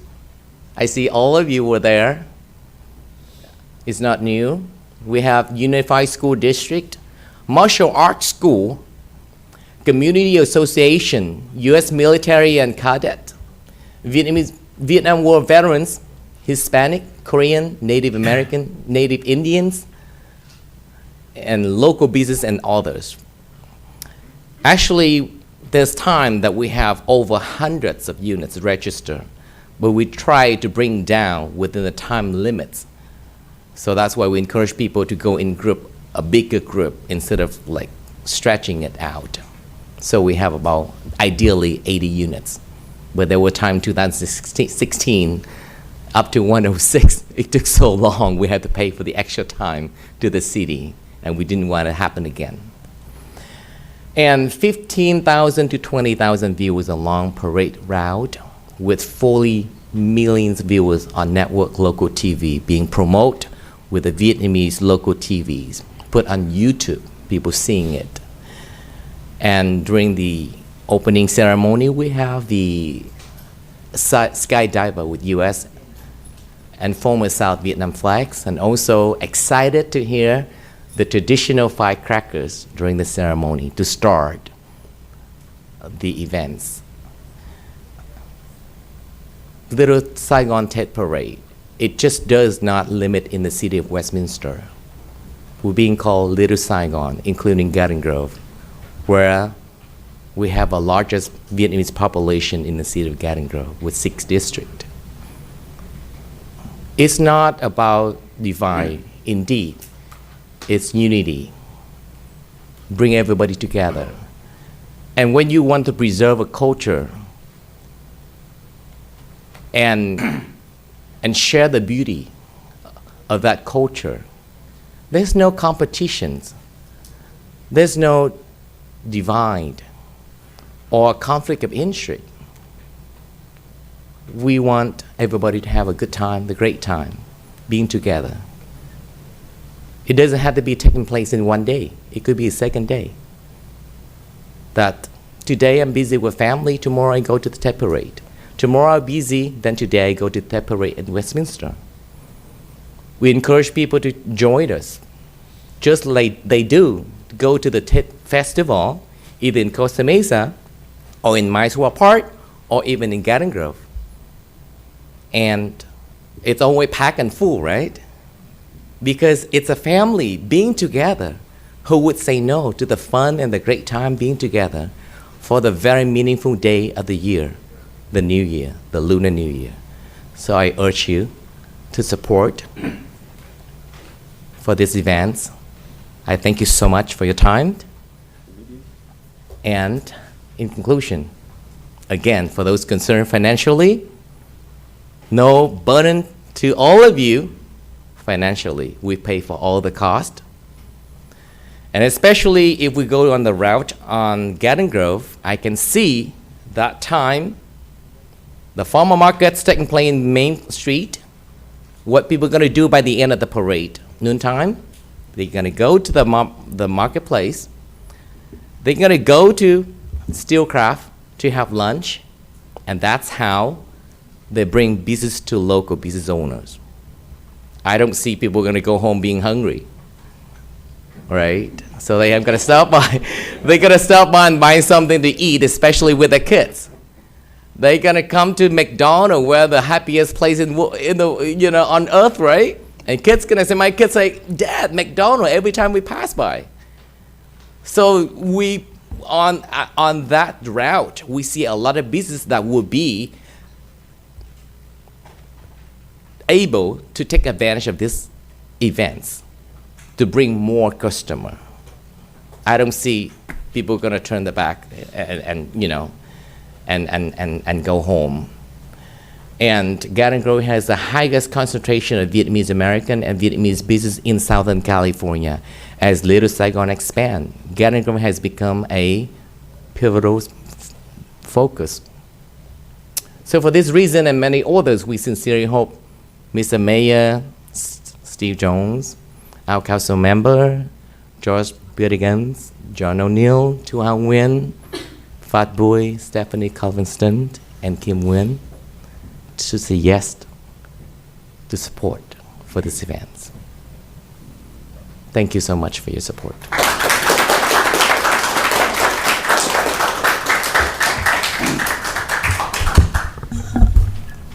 We do have a video, but I think that's...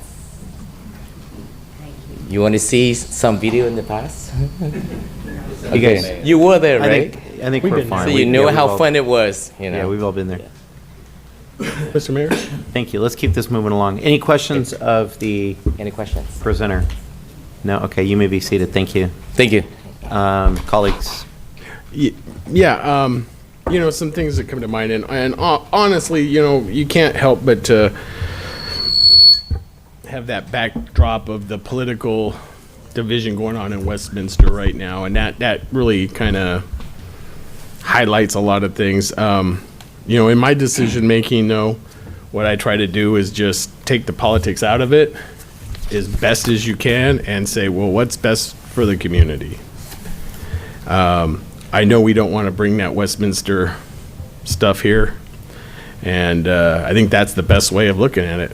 What's the best thing to do for our community without any of the political drama and stuff? You have any group that comes before this body and wants to put on an event and pick up the entire cost of the event of a public community, a positive community event. They want to pick up the entire cost and hold it in our city. Why would you say no? How could you say no? I mean, take the politics out of it. You know, that it is what it is. They're picking up the cost. It's a positive event for the entire community. I look at things yesterday. We had Veterans Day. There was parades in Santa Ana, Long Beach, Los Angeles, multiple cities celebrating the same thing. St. Patrick's Day, same thing. Boston, Los Angeles, Chicago, New York. There's all parties. They're all celebrating the same thing. It's not a division thing. It's a unity thing. To say that just because multiple cities are celebrating the same thing is divisive, I think that's hogwash. Yeah. Because actually it supports unity, and that's the theme of the event. So personally, I would like to do it with the least amount of disruption to the businesses in our city as possible.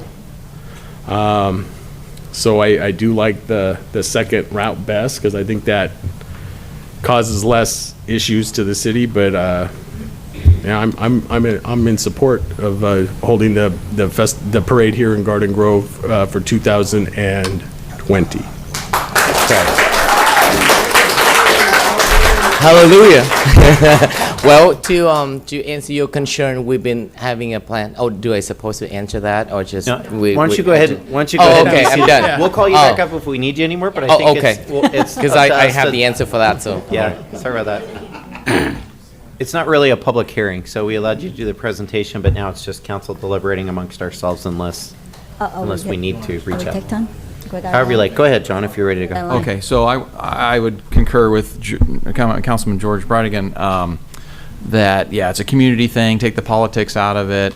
I'm all in favor of it. I think the consensus is going to be to move forward. I don't know if we'll decide on a route tonight. I'd like to direct staff to, you know, when we're all done speaking up here, is to direct staff on what would be the best route as far as the business owners, homeowners, and also the safety of the route. So, but I'm all in favor of it.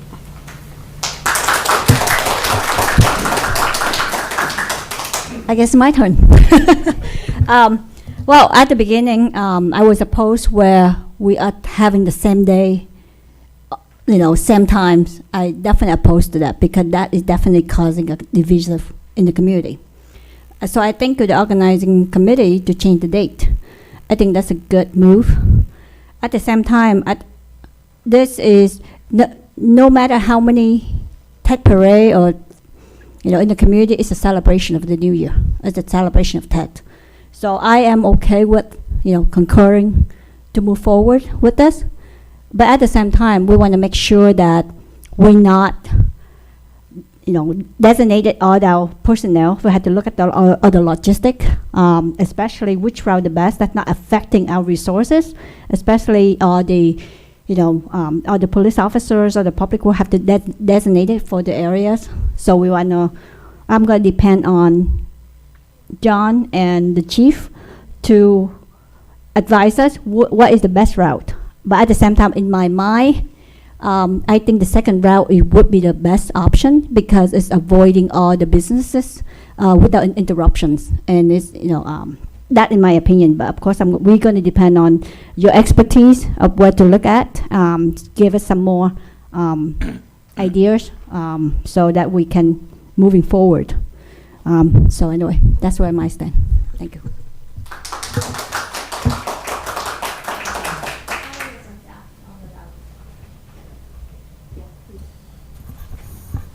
Sure, I'll talk about the route. So I looked at this and presented all three options to my traffic personnel. And we took in the account of community impact in regards to this, as well as the staffing issues that it's going to have a burden on to the police department. And when we looked at it, we looked at options 1 and 3, and we figured that that had a huge impact on the surrounding community. That area already in May has the impact of the Strawberry Festival, which causes many closures. We will end up closing, and there will be no access to the Kaiser Hospital on Euclid. So Euclid would be shut down at Chapman. There is no shutting it down at Lamson, it's Chapman. So you would have that issue. On option 3, which was Garden Grove Boulevard, that would take the most staffing. If we were to go across Euclid, would be an absolute mess to shut down Euclid at that point. Would run me about 85 officers to do that, which I don't have to work that event. So we looked at option number 2. Option number 2 had the least impact on the community. We could do that with the amount of officers that we have available. And really it would have the least amount of traffic or impact on traffic along Brookhurst or Euclid. So we would support option number 2 of these 3 on Westminster. The only thing we were looking at, I know the presentation went on, the only question that I would have in regards to that, when we looked at this, it started at Brookhurst and went eastbound to Taft. I believe the presentation had it flipped. I just want to make sure that that's not an issue because it could cause some issues with our planning.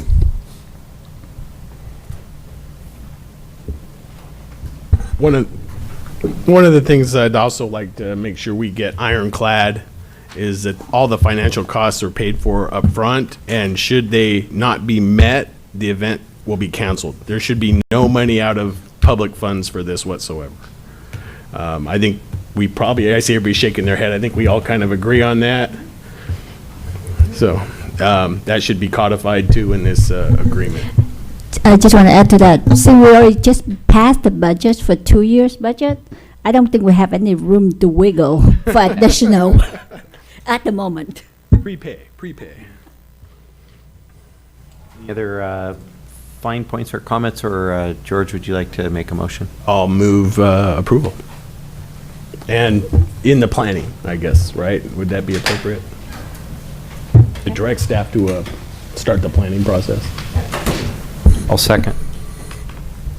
Before, Mr. Mayor, before we vote on it. On route number 2.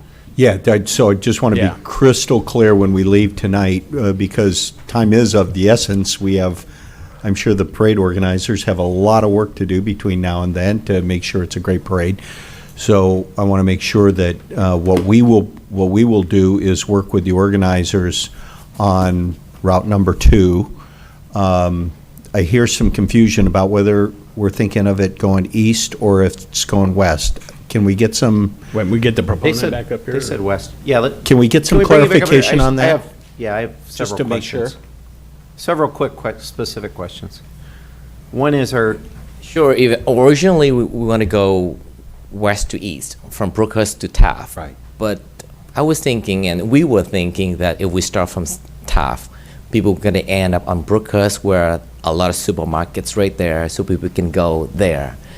So it's more enhancing for the business instead of ending the route on Taft. It has nothing, So that's what we want to to encourage people to go into the supermarket. We go to the restaurants on Brookhurst and Westminster so they can have lunch at the end of the parade. It makes more sense for that. If staff feel that that is not feasible, will you be okay going from west to east, from Brookhurst to Shouldn't Taft? be a problem. Okay. Shouldn't be a problem. Yeah. Shouldn't be a problem. We go from Brookhurst to Taft. No problem. Yeah, either way. Yes, yes. I have two questions. Tuha has a question. Well, since you already answered the question, but just because it's in my head, the logistic, because if you go to Taft to Brookhurst, what area are you going to break down? Because it's all going to be shopping centers, or the float cannot have any place to break down. Well, the end of the route's they're that's gonna more pass Brookhurst to, no, the Brookhurst gonna be blocked, right? Westminster and by Brookhurst. So it's end right there. They're gonna go to Harbin Supermarket, to Bank of America. The huge parking lot right there. Yeah, if all the float end up in there, I don't think you have enough Before, space to break down. in Westminster, we have it, we didn't even have anything. We ended up going to the small parking lot on Bouchard and Bishop. That's a small parking lot. But I believe the parking lot for Harbin Supermarkets is huge, even bigger than that. So people are the flow's gonna go in there. I will let the chief and John would look at that area because I would, I'm- I would suggest that to let staff work that out with the organizer. Yeah, the simple question is, would you be in agreement with going either east or We west? totally East. agree. We would totally agree with Not tonight, that. but after a discussion with staff about the logistics Sure. and the details. So that's one question. I have another question. Did you clearly understand Councilmember Brightigham's condition about full cost recovery and being paid up front in advance? So whatever the estimate of the city's full cost recovery would be paid. I believe that 100% was in my advance. original proposal. If we Okay. don't come up with the money, no event's gonna take place on that day. Okay, great. We make ourselves clear. And if you're given the approval, what's your, how strongly do you feel you're going to be able to pull this off successfully in several months from now? I'm not just gonna say 100%, but I'm gonna say 101%. Because we have strong supporters and we have fundraising events. It's a hard proof in the past 7 years that every year we have singers to come and join us. We have fundraising events throughout the auctions, people, business owner donating money. And even we have, before, sometime the fundraising took place after the due date for the deposit. We do have people who came up with the money in advance to loan us the money. And I was one of them, I remember. Any other questions? Okay, thank you very much. You may be Sure. seated. Any So other comments or back? I'll amend the motion then. Plan 2, paid in advance, or no parade. I don't want staff coming back to us saying, oh, they didn't pay us and we had the parade anyway. Make sure the money is in hand and that staff work with the proponent to make it happen. Great. Call to vote.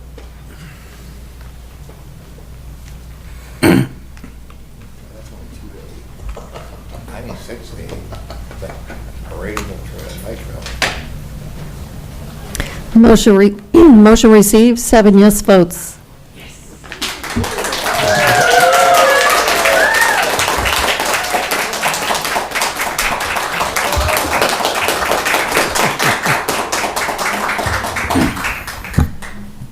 Okay, that concludes that item. We'll move on to item 2B. Item 2B is consideration of a written request to waive fees for the use of Atlantis Play Center for the OC Autism Christmas event on Saturday, December 14th, 2019. And Mr. Montanchez is here to give the report. Good evening, Mayor and members of the City Council. Janet Palaio is actually here to do the report this evening. Johnson.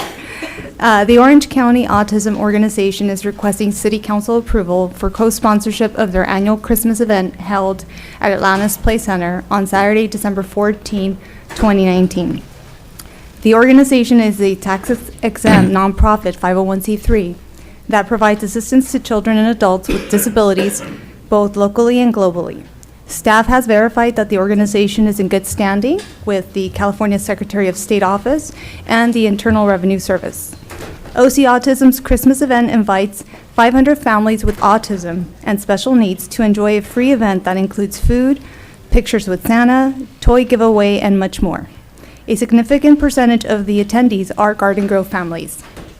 OC Autism's Christmas event, the co-sponsorship request includes waiving the exclusive use fee for rental of Alanis Play Center. The fee is $920 for an 8-hour time slot, which also includes the cost for staff. The organization has committed to pay 5% of the total fee, a total amount of $46, thereby the total amount waived would be a total of $874. Staff recommends that the City Council consider the request to waive fees for this annual Christmas event hosted by the Orange County Autism Group, and staff and a representative from the organization are available to answer any questions you may have. That concludes my report. Any questions, staff? Move to Mayor? approve? Yeah, second. Well, actually, discussion item. I don't think, I mean, this is OC Autism. They put on this wonderful event. Why are we charging them 5%? I mean, honestly, if we're going to waive the cost, let's waive the cost and do this right and waive the whole cost, including the 5%. I agree. Yeah, let me just chime in that in general. I would agree with that in general. We came up with that a few years ago when we were in this sort of budget crunch crisis and all departments were cutting their budgets by 5%. I think that came out of that era. And so to me, it's sort of just petty and trivial to charge them $46 for a thing. So I'd like to stop putting that into any future reports personally and just sort of, and get rid of that 5% thing and just sort of contemplate on the merits of the event, whether we contribute the space or not. I think we're no longer facing that financial crunch, so the My motion 5% is- across the board no longer It has required. never been well received by any of the wonderful nonprofit groups that come up in front of us and say, I gotta what? I gotta pay. So Okay, I guess my I'll pay motion would be $50. basically, as my secondary motion, I guess, would be to To waive it. waive Full the cost. entire cost of the Yes. event. Thank you. So that would be the alternate motion then? That was a motion. He amended his motion. Did you make it? Well, she made a motion, she seconded it, and I made a secondary motion, so it needs a second. Second Yeah. again. Yeah. Second. I second it. All right. All right. Okay, you have 3 seconds. Okay, good. So confused. Call the vote. Call the vote. It's a good cause. Motion received, 7 yes votes. Thank you. We're going to recess to successor agency. And Madam Clerk, Mr. would you Mayor, like if to I call can roll? just Yep. follow up on that. Obviously, the reason we did it was at the direction of council some time ago to Yep. do that for all reports. Yep. Yep. So the understanding that the staff has going forward is we will no longer follow the 5% rule going forward. Please. That's Thank you. Thank you. Successor agency. Madam Clerk, would you like to call roll? Member Bridegham. Here. Member O'Neill. Here. Member Tu-Ho Wen. Here. Member Klopfenstein. Member Kim Wen. Here. Vice Chair Bowie. Yeah. And Chair Jones. Here, we already did oral communications simultaneously with City Council. We just have 2 consent items. It's receive and file the minutes and receive and file the warrants. Do I have a motion? I move the motion. Second. I think we have them all there. Motion received, 7 yes votes. Any matters from agency members? Seeing none, we will adjourn back to City Council. And that takes us on to consent items. It's recommended, we've already taken 3A, so it's recommended that 3B through 3I be acted on simultaneously unless anyone would like to pull an item. Any polls? Move to approve? Second. Call the vote. Late. We still got a Motion lot- we received, still got a 7 lot yes to do. We're votes. halfway done. Okay, that takes us on to item 4, public hearings. We do have one. Second reading.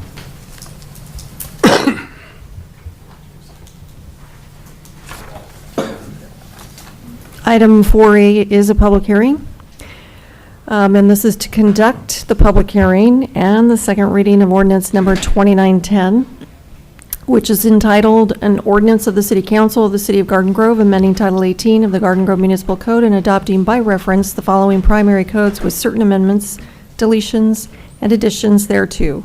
California Building Code 2019 edition, California Residential Code 2019 edition, California Electrical Code 2019 edition, California Mechanical Code 2019 edition, California Plumbing Code 2019 edition, California Energy Code 2019 edition, California Historical Building Code 2019 edition, California Fire Code 2019 edition, California Existing Building Code 2019 edition, California Green Building Standards Code 2019 edition, California Referenced Standards Code 2019 edition, and certain secondary codes, including the International Property Maintenance Code 2018 edition, as published by the International Code Council, and the International Swimming Pool and Spa Code 2018 edition, as published by the International Code Council.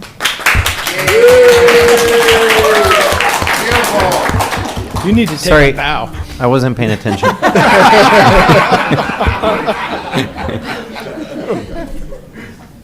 Okay, we'll open the public hearing. Is there anyone wishing to speak on this item? Yeah, I will. I'd like to have a motion for Terry to read it again. That was awesome. Thank you. Silly. Sure, please come up.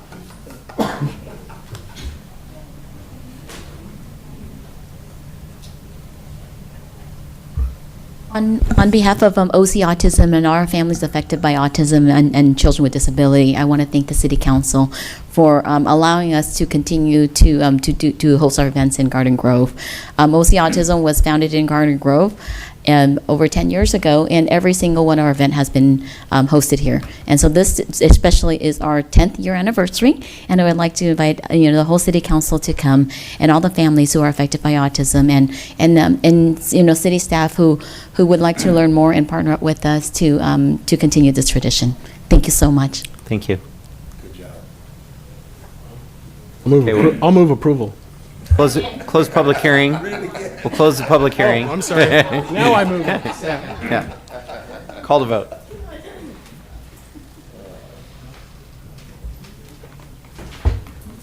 Motion received, 7 yes votes.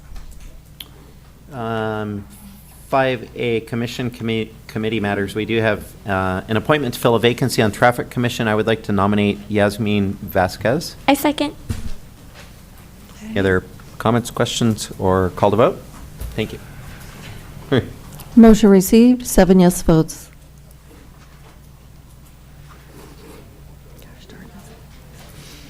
Okay, items for consideration, item 6A. Go, Craig.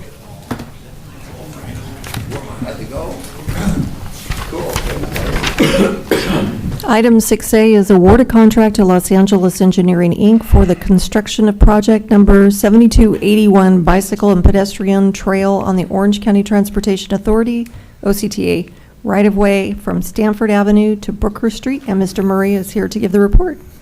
Thank you, Ms. Pomeroy. Mr. Mayor, members of the council. Tonight, council is being asked to award a contract to Los Angeles Engineering for the construction of a bike and walking path in the Orange County Transportation Authority right-of-way from Stanford Avenue to Brooker Street, and appropriate an additional $728,000 to fund the construction. I have a location map for your use. Should have all been handed out, and we should be able to display that. I don't know if we actually got it hooked up on the computer to display it to the. That's not the workforce agreement. Part of it. No, it's not. It went away.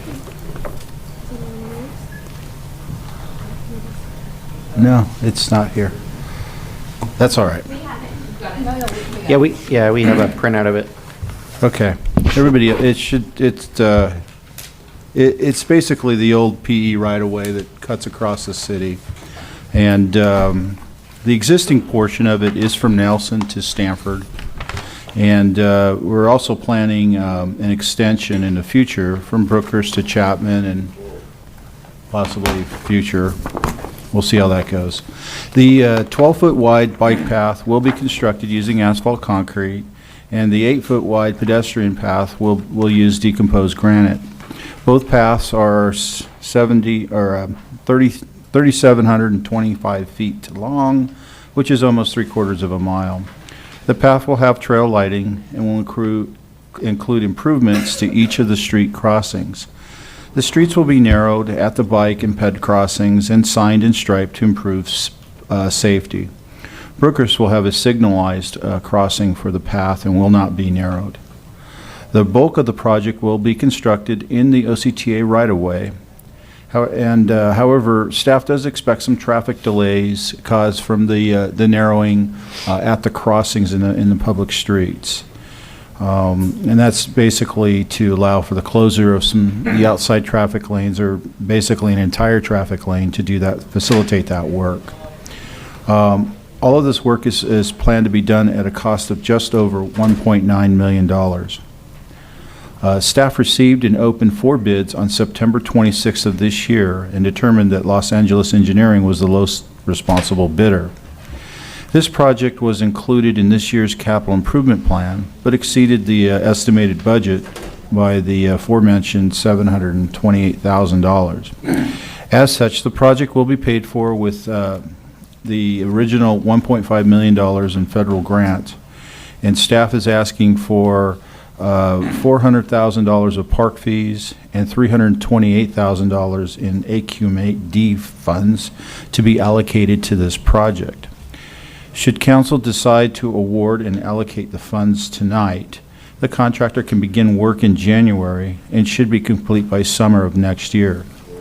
This concludes staff's report, and I'm available should you have any questions. Any questions of staff? I have a couple. The money, so where exactly is this fund of money we're asking, the 780,000, is it, or? There are park fees that we collect generally from developments. They pay into any sort of they pay park fees when you do a development in the city. And we collect those fees and gather them in that park fee account. Those fees are to pay for capital improvements in the parks. A lot of them go to like funding this entire improvement here. We use park fees. If we were to put in a new feature or something, like a skate facility or something, it would use park fees. And conceivably someday we would actually improve the irrigation in the parks, and we would use park fees.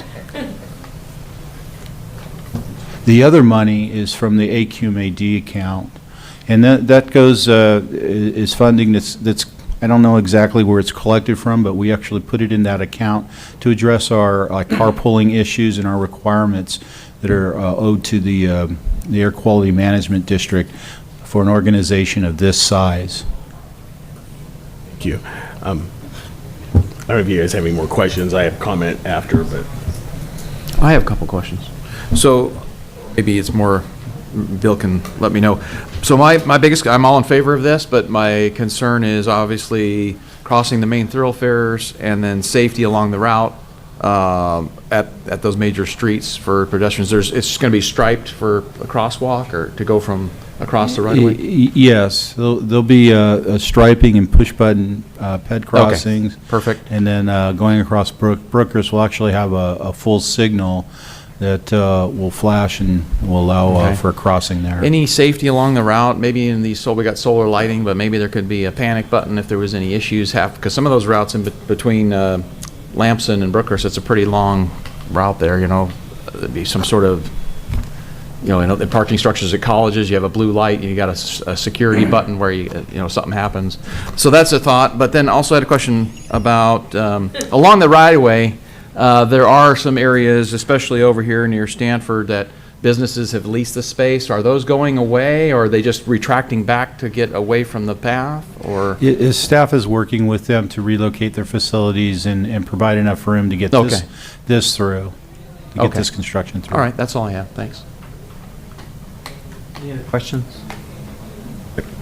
My comment, I look at this and the word boondoggle comes out of mind here. It's a $2 million bike path to nowhere that's going to be used by less than 0.1% of the population of Garden Grove.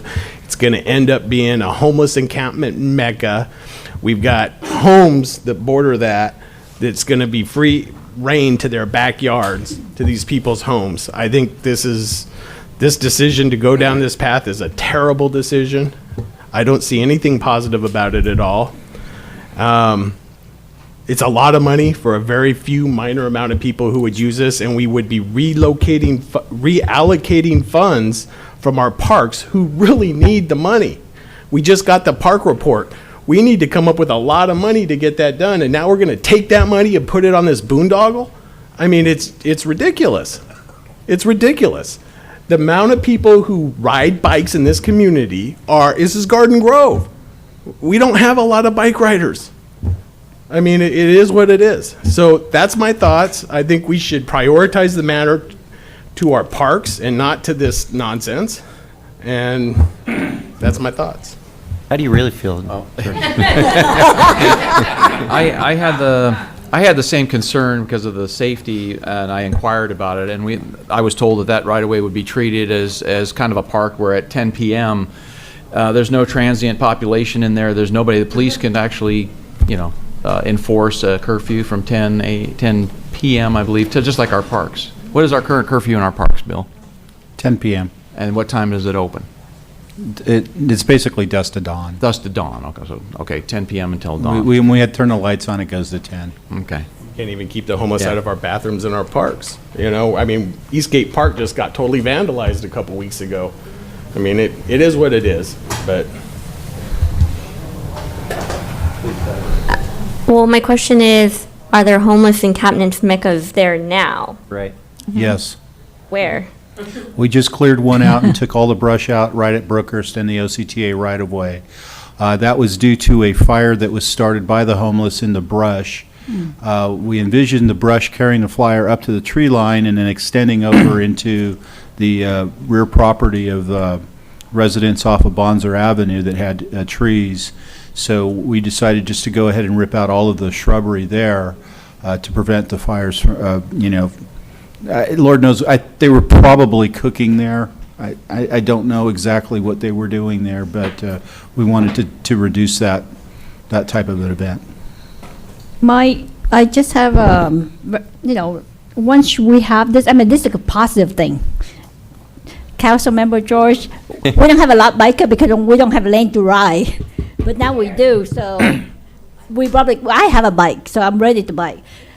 However, we should actually have to look at how we can patrol and make sure this area is safe, especially to avoid any encampment by the homeless transient. So maybe once the project get going, we should look into what can we do, right? Constant patrolling or just something that keep the path safe and secure for the biker or for the residents. Understood. This is in my district, and yes, there is a lot of homeless issue over there. I receive over the years quite a few phone calls about homeless issue in there. I'm so glad that our, police officer have really take good care in prevent that from, prolonged encampment. But I do not know whether a lot of people will use this bike path or not. Maybe they will, maybe they will not. I'm not the biker guy, so it won't benefit me that much. But I believe that, and $2 million is a lot of money, right? But I think,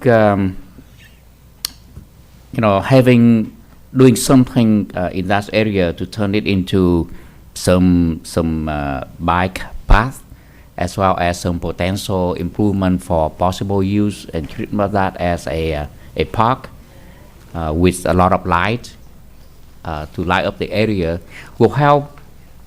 Probably will help some address some homeless issue encampment there. So I would tend to support it, but I do want you to assure us that there will be sufficient lining there. I And the cannot $2 million make that assurance. Huh? I will not make that assurance. So what $2 million will bring us? You will Just- get just the trail concrete? lighting, which is it's the shorter lighting. Just the concrete or No, what we'll does 2 get, million? we're gonna get, for this particular grant, there isn't a following grant, by the way, that I can talk about, and I will. It will get you the asphalt bike path, the pedestrian walking path, and trail lighting. And that's the shorter height lights. What do you mean by trail lining? I'm not an What I expert. mean is, so- it's the shorter height lights, so that you can walk along the trail. Yeah, like a bollard light. Like about 3 feet tall. Shorter maybe. height light. Okay. The other part of the grant is we're looking to get a grant for 364 trees, and some irrigation will be included with that to place along the bike path in between the path and the homes to the north side. So, but only between the segment number, is that for the entire segment or just for the? It's for the segment that we're working on right now. So $2 million is just for that one segment? Not That is correct. If we do the remaining, how much will it cost? Well, we'll have to estimate it at the time of construction. This original estimate for the bike path was done about 2 or 3 years ago by our consultant. And they used prices at that particular point in time. The construction industry is somewhat booming because of our economy right now, and prices are going up pretty high. Bill, if I look at this is really, I thought this is for the entire segment, but we just do a small piece first. But if I look at that, the blue segment from Nelson to Stanford look like it is 1/4 of the red line and probably 1/3 of the green line. So if that's Nelson and Stanford is already complete. That is the existing section. This is the remainder, so this goes all the way to Brookhurst. this also this is from this is the red one. It is the whole. Oh, the whole color thing. The whole thing. Well, not to Chapman. So that's why I'm asking you, but I was confused. Not the green. Not the green, just the red one. Right. Okay, that make more sense. Otherwise, you scare me, and I'm about to vote no on it. Okay, $2 million for the red one. That's $2 million, correct. Homeless housing, that's what we'll call it. Well, but some people, this project we already approved the concept last year, right? And It then was actually a few years ago. 3 years ago, and then now we have the funding from other grant with a little bit of money from park use, about $300,000. It's 400 from Parks. $400,000. I think, that is 400 from AQMD, Yeah. Anyway, 300 from Park. If I'm reading Well, the report. It's not using the general fund, so way. I'm not very concerned about it. It's from the grant. I hope that we would probably use it for something better, but this is something that the council have approved prior. So I have no, I think I would just approve it today. I'd like to reclaim my time because I asked a question, then Tuha jumped in and that, and I didn't really get to finish what I was saying, so I'm reclaiming my time. So, I mean, this is what else would we do with it? And yes, I understand there might be a huge homelessness issue, an encampment that may come, may or may not come, I don't know. But you know what, maybe that'll light a fire under our tushes to really get on and solve this homelessness problem in Garden Grove.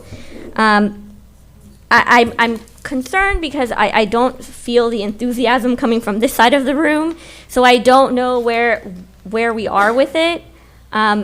I wasn't anticipating it to be on this agenda council meeting until I saw the agenda packet, so I wasn't really prepared to see the negative outcome of this. It seems like a very positive thing, and that's false. People do bike in Garden Grove, but they're scared of dying, so they typically try not to.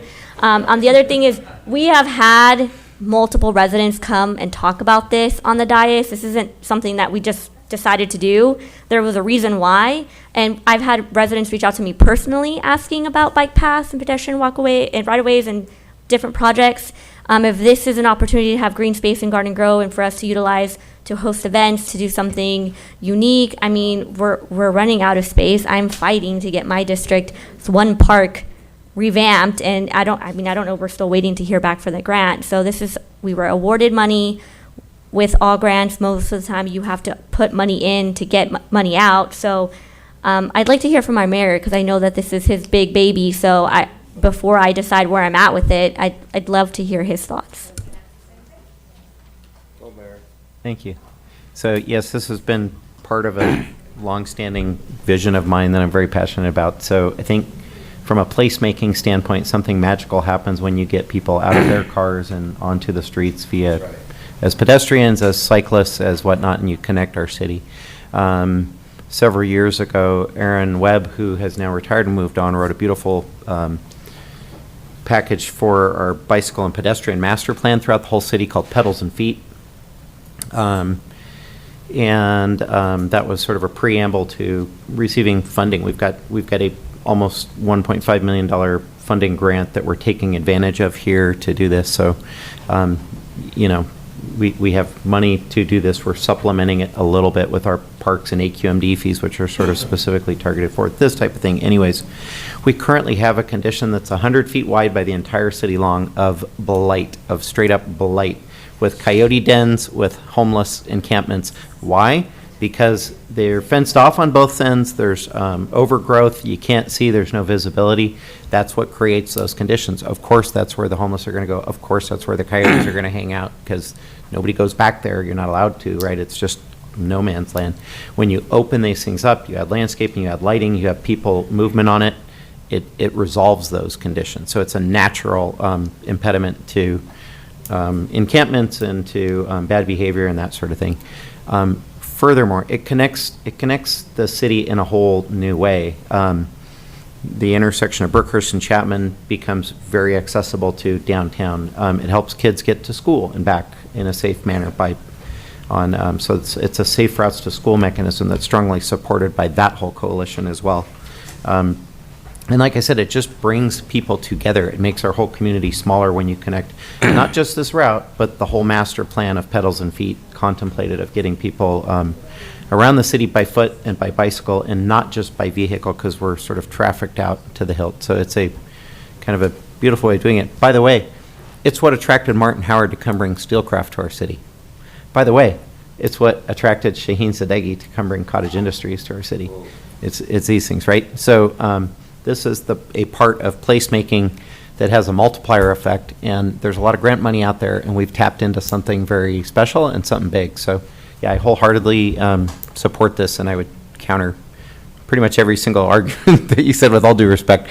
I realize it takes, at first glance, it can seem that way, and with some education, you kind of understand it a little bit differently, which I have. So with that, I'd like to move approval. Well, just one more thing. We're not discussing the maintenance application of this long term, maintaining it and the costs associated with that.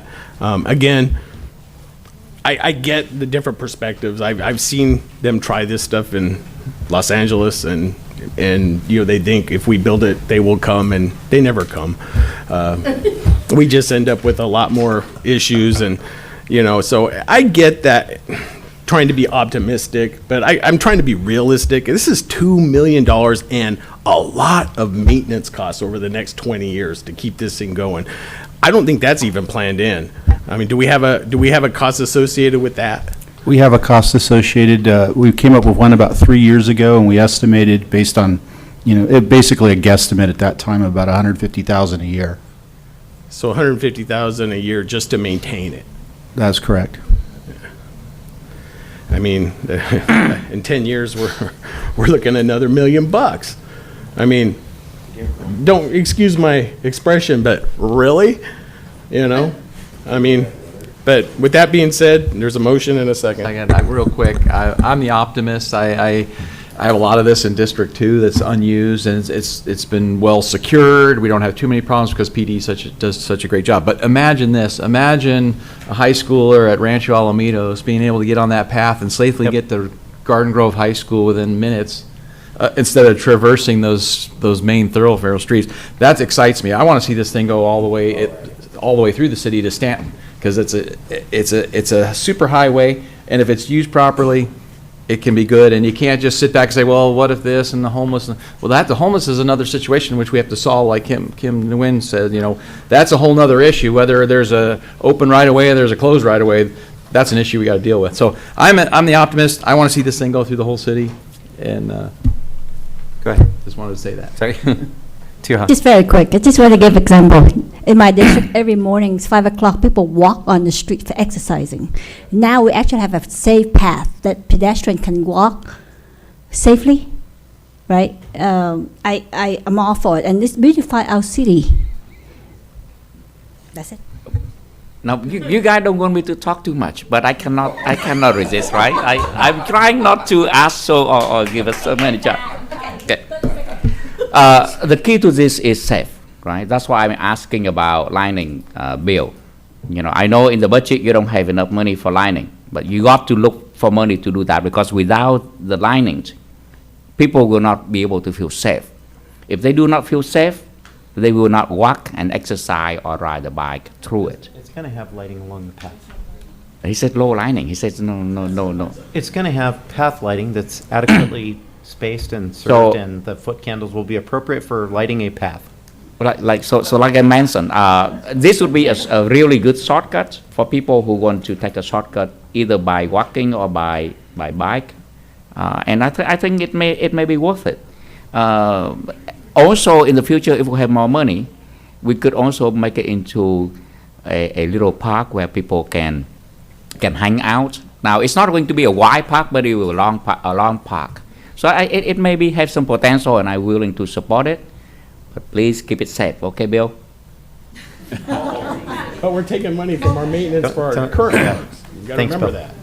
The last comment that I want to make is that, as the only council member has taken the time to go through and almost visit all of Public Works' departments and go on ride-alongs with them and see what they're doing hands-on, out in the sun with the guys who are doing the street work, who are doing, all of that stuff. I just want to say, I made this point out at the last meeting. We need to start thinking of Public Works as part of public safety, and they need to start getting the money that they need to do the job that they need to do, that they've been kicking the can down the road for years, and that now we have this decrepit infrastructure that could burst at any time and cost us millions, hundreds of millions of dollars. So if this is something that we're going to approve, which I will vote and support, Mayor. I know this is your pet project, and I really want to support you on this because I think my bike is collecting dust, so I'm ready to ride it. I bought it for Open Streets year one and then never used it again.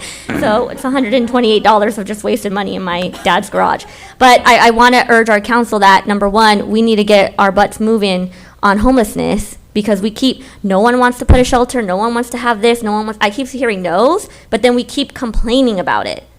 So we got to get it going, number one. Number two, we got to focus on Bill's department and all the work that they're doing.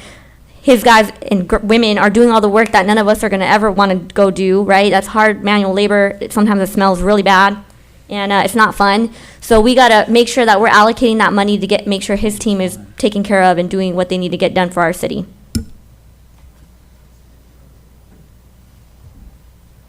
Thank you. I just want to close by saying, I think Fat left a preamble to it, but with a bike path and a pedestrian path along this route and some lighting or whatever, there's also a great opportunity to amenitize this space. So we could potentially have kiosk retail along various sections. We could have dog parks. We could have walk and talk cafes. We could have dog cafes. We could have, you name it.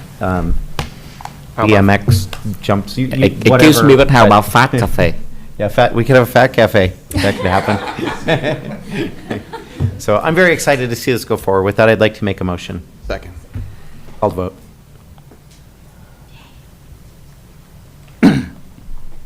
Motion received, 7 yes votes. Oh, I'm sorry. Motion received, 6 yes votes, with Councilmember Breideman voting no. Thank you. Okay, 6B. Item 6B. Oh, let me get on there. Item 6B is introduction and first reading of an ordinance amending animal control and various fire department related provisions, including fireworks regulations, And this ordinance is entitled An Ordinance of the City Council of the City of Garden Grove amending various provisions of the municipal code pertaining to animal control and services formerly performed by the fire department that are being transferred to other departments and to the Orange County Fire Authority, including revisions to fireworks regulations. And Mr. Sandoval is here to give the report. Really quickly, Mayor and members of the City Council, I just want to respond to some of the questions that members of the public asked today regarding a portion of this ordinance. As to the fireworks, the reduction in the number of fireworks permits, it's going to be applied by attrition. So the applicants from last year will be guaranteed a spot unless they don't qualify. And then once the number of applicants goes down to 30, then the 30 limit is going to be enforced. As to the appeals, there are various provisions of the municipal code that are appealed to the city manager's office, and it's city manager or designee, and the city manager then designates a hearing officer to hear that appeal. And when we say that that decision is final, it's final with respect to administrative proceedings within the city.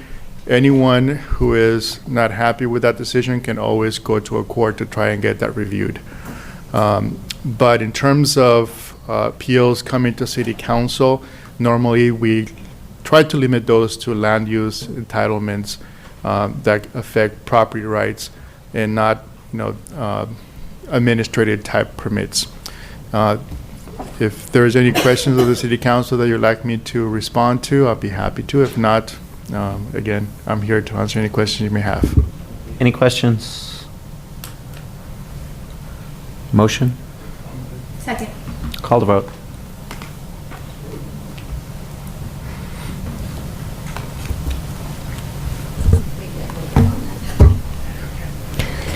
Motion received, 7 yes votes. We now have matter. Should we keep plowing through? Anybody want to take a break, or are we good? All right. We're good. 7A. Kinda. Item 7A is discussion on the potential for a community workforce agreement as requested by the City Council. And Ms. Kim is here to give the report. Good evening, Honorable Mayor and members of the Council. Staff was directed to bring back information relating to a proposed community workforce agreement. There are 3 tasks that staff was directed to accomplish. The first was to evaluate community workforce agreement in Orange County. The next was to explore possible options for a community workforce agreement in Garden Grove. And the third task was to engage in discussions with the LA Orange County Building and Construction Trade Council. I will touch upon the first 2 items, and we have Ernesto Medrano from the Trades Council that will also provide additional presentation material as well. So I'll lead off with what is a community workforce agreement. It is essentially often referred to as a project labor agreement, in which the purpose is to promote use of local workforce to complete construction projects and develop a pipeline for construction careers within local communities through a local hire initiative. In terms of what community workforce agreements were in Orange County, we identified 3. The City of Santa Ana, Anaheim Union High School District, and the Santa Ana School Unified School District. We also expanded our research beyond Orange County and identified additional community workforce agreements. The additional example provided for you on the screen is the City of San Leandro. They established one in 2015, and subsequently an extension was approved, and City of El Monte followed suit. In terms of what options are available for community workforce agreements in Garden Grove, there are typically 3 provisions in a basic structure of a community workforce agreement. The first is a project threshold. In working with the Public Works Director, Bill Murray, we conducted a research of the last 4 years of capital projects that were awarded. Provided before you is a summary of that, and a complete, detailed summary report is contained in your staff report. Essentially, there were 24 capital projects that were awarded in the last 4 years, of which 13 of those were awarded in excess of $1 million, totaling $30+ million. The other component of a community workforce is predominantly the local hire initiative. I would defer to Ernesto that will touch upon this in greater detail. I would like to highlight the information provided by the trade group is currently there are 432 Garden Grove residents that are members of various trade groups throughout Orange and LA County. We did explore duration. This is typically a term of a community workforce agreement. The average is 5 years noted, but there are examples of 3 years with a 2-year extension. Some arguments in favor of a community workforce agreement: it promotes local hire, it provides equitable benefits, and a provision for a no strike clause. Arguments in opposition: it hinders, potentially impacts on non-union contracts or impacts small business enterprise. It limits the competitive bid process, and there are uncertain costs associated with the administration of a community workforce agreement. This summarizes staff's information, and now I'd like to introduce Ernesto Medrano to provide some highlights relating to community workforce agreements.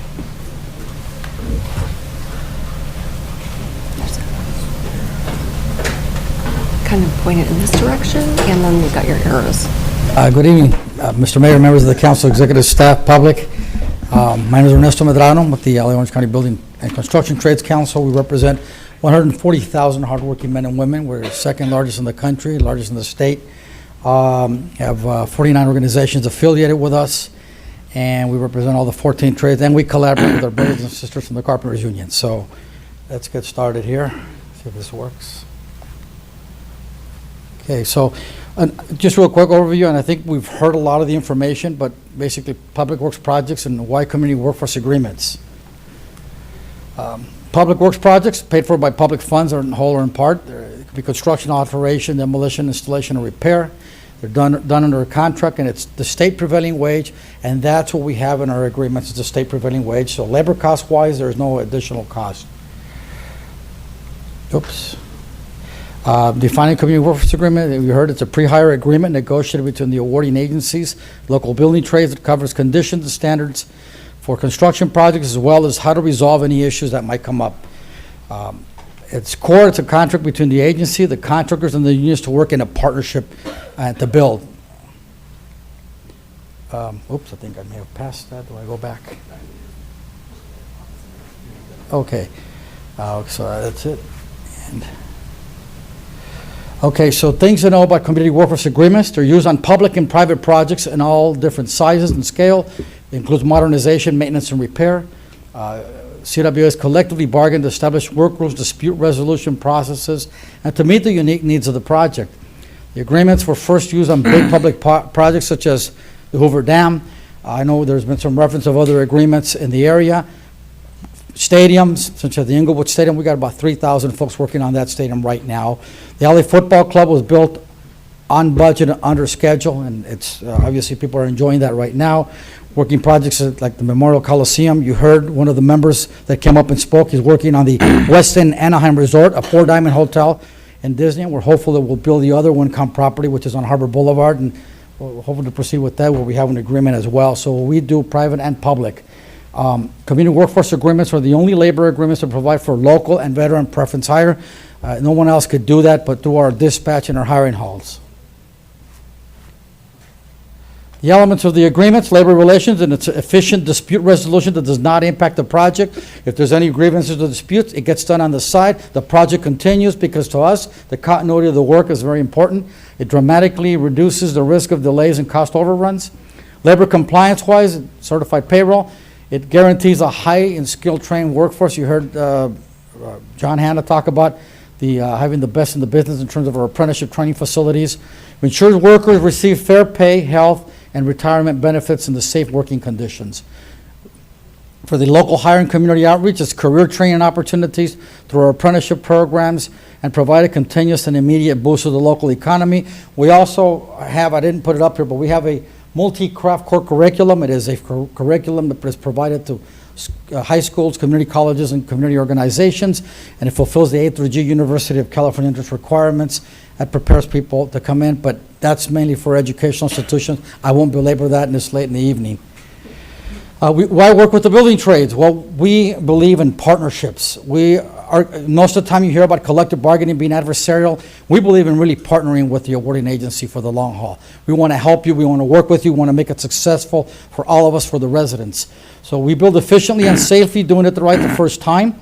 The only means to true local hires I mentioned earlier was through veteran preferences to our Helmet Star Hard Hat programs, is through our dispatch, through our hiring halls, and it only happens to our agreements. We work ourselves out of a job with competitive timelines and quality for our contractors. We recognize that we are part of the private sector, so we don't have seniority in our agreements. We invest over $200 million in the state of California for apprenticeship training each year. That is a joint labor management program. I think just about all of you have been to some of our facilities. I think it's $1.3 billion across the country, by the way, in terms of our training facilities. All public works projects are prevailing wage, so you might as well get your benefits for your constituents. Building trades apprenticeship, by the way, this is National Apprenticeship Week in this country. I just remember, I know a lot of our apprenticeship programs are having open houses and whatnot throughout the country.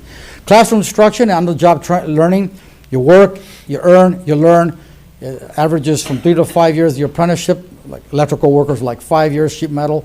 Other apprenticeships are 4, some are 3.5, but you're going to school and you have to be in class, and you're also working under the mentorship of a journey level person or a foreman. Registered with the National Labor Department or the State Apprenticeship, both. We're certified in both entities. We have 1,600 plus training centers in the U.S., plus partnerships with high schools and community colleges. And I think John Hanna mentioned we have an LEA relationship. Every apprentice will learn about 30 units depending on where they're at and what local community colleges they're in. I think it's important to highlight a lot of times. We graduate 93% of the state certified apprentices. They're out of our schools. Right now in the state of California, we're about 63,000 apprentices going through the pipeline. And obviously, every 4 years on the average, we've got to replace a fourth of that group there. We provide a path to the middle class careers at no cost to the taxpayers because we pay for our own education there.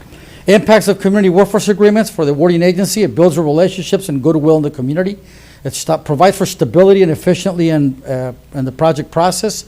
Labor harmony, no strikes, no disruptions, no lockouts. Protects budget and schedule of the project. There's risk management built into it, and it's a political partnership. Any questions? Thank you. Real quick. Thanks, Ernesto. Hold on, let's be orderly here. Thank you. Pat, go ahead. Ernesto, do you want to stay up? I think we got some questions maybe for you. On one of the staff presentation slide about the opposition to union contract, it lists out 3 areas of concern, one of which that I have would like you to shed some light on it, and that is the impact to non-union contractor or small businesses. I'm not too worried about big business or big contractor because I think they are generally well capable of competing with the unions.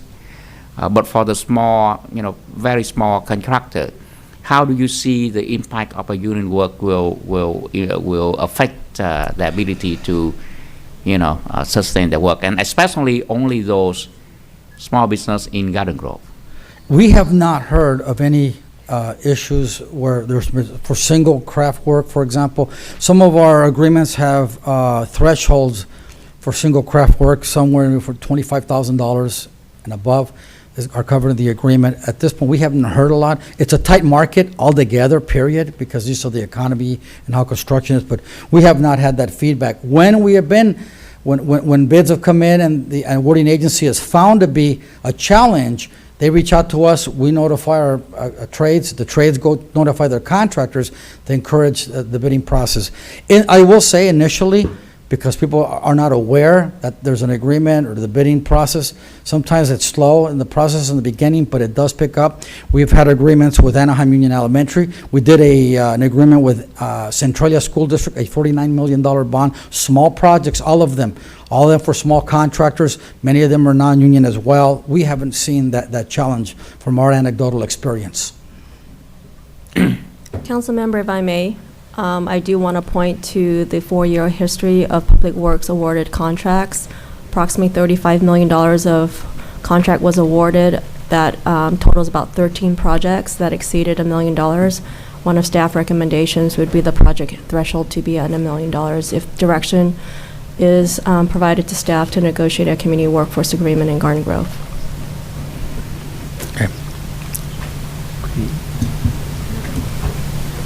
I'd like to comment. I think, to me, this is a no. Hold on, any more questions? No, for I us, have no or- more questions. I'm sorry. Go ahead Thank you. and sit down, brother. Thank you. To me, this is a no-brainer. I mean, I look at it kind of as a win-win type of thing. You know, the prevailing wage folks that come in, the entire staff is making prevailing wage. When you bring in the unions, you've got a large percentage of that staff who are apprenticeships making less than prevailing wage. All right, so it actually, in some ways, saves money for the developer and whatnot. It keeps the money in the community. They spend it at our local businesses. It creates middle-class jobs, not low-income Starbucks barista jobs, but real tangible middle-class, I can buy a house and buy a car job for our community members. So, you know, it's a no-brainer as far as I'm concerned. So. I am in support community workforce agreement because I believe in hiring local. And of course, you know, money coming to the city, right? Spent in the city. Because nobody, I mean, among us, I'm the one that's commute furthest to go to work. I work 3 hours, I spend 3 hour commute every single day. So I know the pain. I work in San Juan Capistrano, so any local hiring, I'm up for it. And especially in this one, it's definitely win-win situations. So I'm in support of it. Any other fresh new comments or? Yeah, let's save John for last because this is sort of your baby you brought forward. But does anybody else want to go first? Kim, do you want to say anything? I'll go ahead and just say that I'm in extreme support of this. As someone who has parents who are domestic workers and or CNC operators, this touches home. As a young person who struggles to be able to afford anything in my own city that I represent, this definitely hits home. Had I known that this was an option for me rather than being forced down my throat that I had to go to 4-year college where I would graduate with $32,000 in debt, and I had known this beforehand, I probably would not be doing what I'm doing right now. And so for me, it's really important that we focus on having local hire, even if it's Garden Grove and then the neighboring cities, because we want to make sure that people have opportunities to not only live in their city, but also work in their city, be able to, for instance, as the gentleman from Santiago High School said, be able to coach, be able to, you know, spend more time at home rather than traveling far distances for work. I'm in huge support of this. I think John and I have been chipping away at this and seeing this come to fruition over the last 3 years. So absolutely 100% supportive of this. Anybody else? I would like to have some comment. If you guys want to Yeah, comment, yeah, go I'm going to ahead. make a Trying to motion. save John for. I'll go ahead and make a, well, I'd like to Quick question to staff, because they wanted the motion to include a $1 million cap, and I'm just trying to get the logic as to why that would be a good thing or a bad thing, or. Well, we're focusing on the community workforce agreement for public works capital projects. Our history of 80% of the funded projects were in excess of $1 million. I think to address the small business and the smaller projects, the focus is on just our history, so. And it gives us some flexibility, I guess. I see. And I think at this point, we're also recommending a 3-year agreement with the potential for a 2-year extension. And when we come back to the council at 3-year term, potentially, we would have metrics to show the local hire initiative, them achieving the goals of the targeted goals that we would negotiate. And so at that point in time, if the council wishes to direct staff to modify the project threshold, we can do so at that time with metrics and performance at that time. Thank you. For point of clarification, this is, we're directing staff to study the issue further, and then this is going to come back again? No. Or is this? The motion hasn't been made yet. No, I know, but that's what the recommendation is, that tonight we're. Yeah, it's not a action item tonight. It's Right. to give staff direction on how to proceed, if okay. I'm not Just mistaken. verifying that. Yeah, I support this. I know that there's a lot of honor and gratification in working with your hands. I come from a long line of blue-collar men in my family, several of which were carpenters themselves. And so I appreciate that, and I love to think that students today have an opportunity, if college just isn't in the cards for them, that they have an opportunity to have a well-paying job and stay here locally in Garden Grove and be able to live, work, and play here. So that's a real positive. I wholeheartedly support this, and I think this is long waiting for. As a government agency, I don't think we should be in the business of bean counting. Even though there might be some small administrative cost to make sure that we administer, the local high and the hard hat programs and so on, but I think it's very important to look at that from the community across a very broad sense in terms of providing intangible benefit to communities. And with this program, the school, the student programs and the hard hat programs and the local high, I think it brings tremendous intangible benefit to the city overall. And I think this would be a model program that we want to experiment and see if we can expand it even further on other type of project in the city.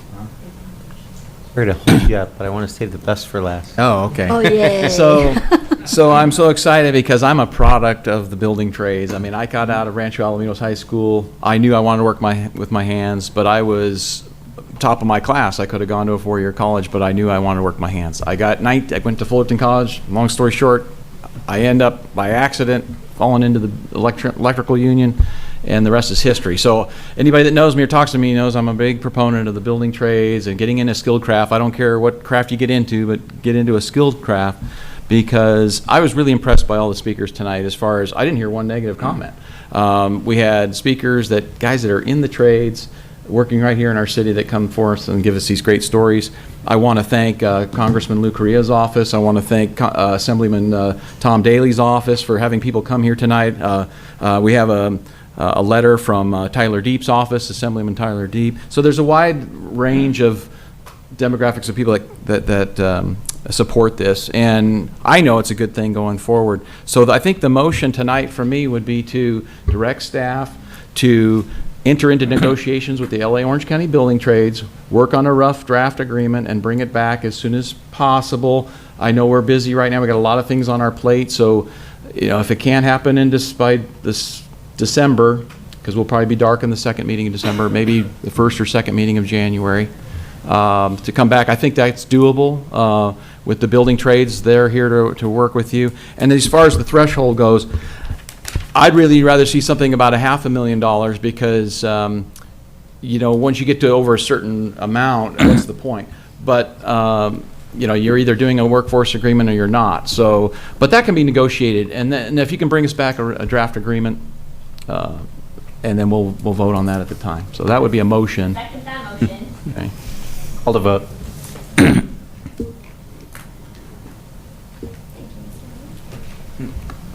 Thank you, guys. Motion received, 7 yes votes. Item 7B, brought forth by Councilmember Reddick. Well, I think the biggest community concern I get from phone calls, texts,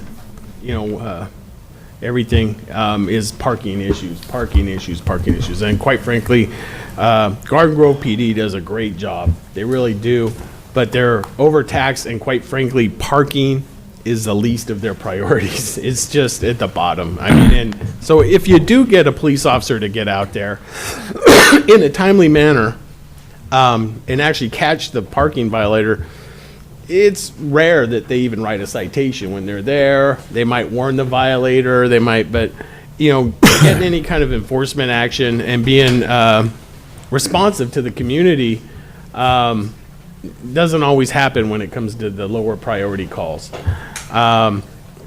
We used to have a civilian parking enforcement unit in the city of Garden Grove. It was disbanded in the 80s.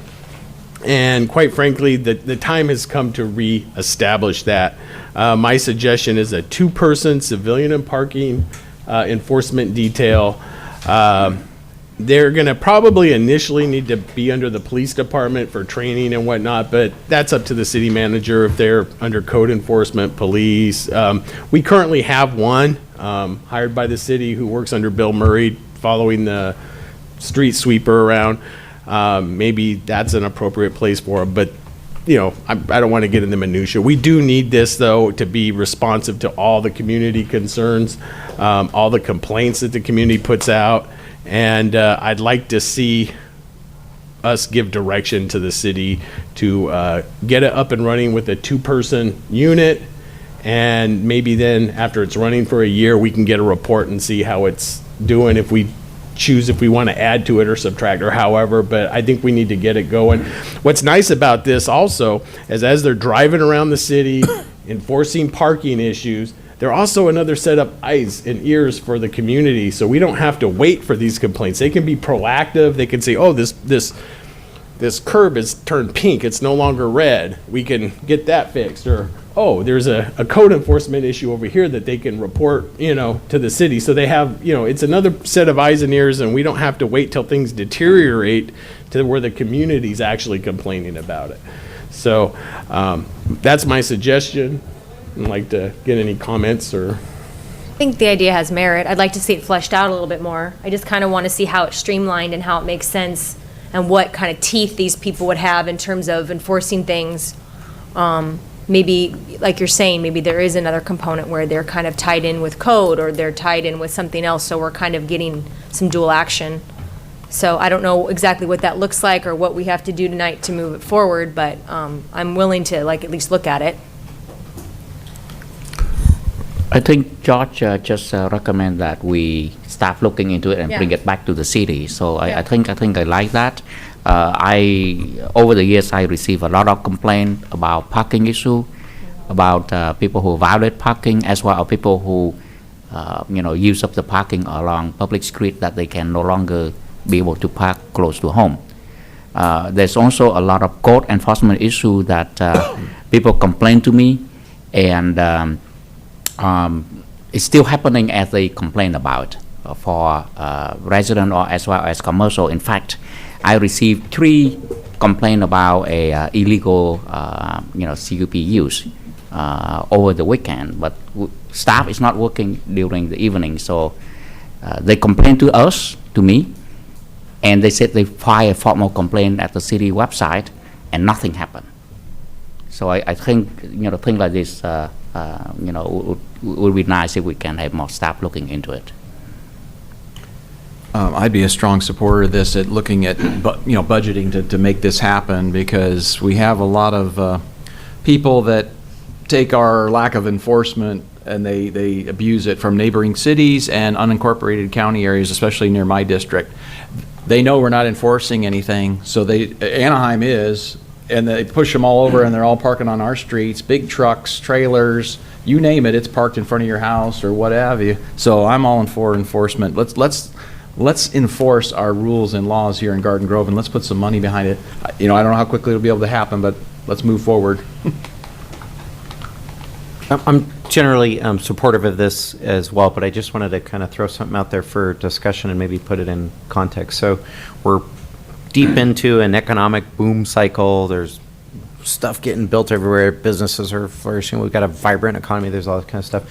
And what comes with that also is kind of all the tension and annoyances and disturbances of parking and code enforcement and STRs and and all these different things. So we've got a lot on our plate. I've got sort of a high-level theme in mind as we're heading into the next year that we might want to do kind of a get back to basics mode of like the underlying core of what it is to operate a city and where our focus should be or whatever. So we have a retreat coming up in early 2020 unless there's an urgency, can we maybe couch this and package this into a broader context of how do we allocate resources to hiring code enforcement officers, to hiring, to addressing short-term rentals as a specific example, relative to parking, relative to whatever. It'd be great if we can do the whole thing relative to homelessness and other, back on that kind of higher level theme of back to basics. It's like, where ought we be allocating our time and resources and staff time and whatnot going forward at this point in the market cycle and at this point in the city. And I sense we're all getting a lot of pushback and feedback from our neighborhoods, from our residents, from the ground level, as there's just a lot of activity going on at this point in the cycle, and I feel it's a sign of the times. So I think this is very pertinent, it's very relevant, but it's one of kind of a number of different similar topics that we maybe should contemplate all together in a package. I agree with that. If I look back to our first annual retreat in 2017, I think my biggest issue, my biggest hope was that we could just solve problems in our neighborhoods with the residents. It's not the sexiest, funnest stuff, but it's really what we're here to do. So I agree that all of these things have to be brought up at the retreat. However, I had directed staff to come back in January with kind of an overview of code, and I know that's something I've been working on with Lisa and her team. So I still want that to happen. And I know that that can then parlay into a deeper conversation at the retreat, because again, I think all of these things need to be discussed. But I just wanted to make note of that. I do have a concern with that. Last year when I got elected, I brought some things up, and it's like, well, we'll deal with that at the retreat. Let's put it at the retreat. And they call it the council retreat, but it's really not the council retreat. It's a city staff retreat, and we sit there and get lectured to for 8 hours, and we provide zero input. We have no roundtable conversations. It's, quite frankly, not a retreat. It's the city telling you what they want to do, and not us deciding what we want to do as a board and giving direction. It's the exact opposite of what it should be. The time has come. This is something that needs to happen yesterday. As far as budgeting, these officers traditionally, and their civilian enforcement officers traditionally, bring in about 3 times the amount of money they cost to the city. The whole amount of parking citation goes to the city, instead of, unlike the traffic tickets where only a small amount do. So they write 5-10 a day. They've more than covered their salary. They've more than covered their benefits. So budget-wise, not an issue. This is something I think we need to deal with now, not put it off until February and then not deal with it at all. Because that's when we say we'll deal with it at the retreat. That's what happened last year. I assume that's what's going to happen this year. So I really don't want that to happen. I think this is an important thing that we need to. So my motion is we deal with this now. We let city come back at the next meeting with a plan, and we take action. And that's my motion. Mr. Mayor, to the council, if I could just chime into some of the, especially to Councilmember Brightigham's comments. I think, to his comment, I think we would like to obviously have some discussions with the police chief, Bill Murray, probably Lisa Kim's department, to figure out if we were to do some of this, we would want to put some information together to show council what would it cost, how much would the officers cost, how quickly can we get them hired, what is their skill set, what's their training that they need to do, those sort of things. I would think that you would want to do that. To the retreat, it's critically important to us. And what we've heard from a couple comments, that we'd like to spend some more time letting the council talk more about priorities and what's important to you. I do have to tell you what's critically important from the city administration's stance on every single retreat is to make sure we give you a good financial update.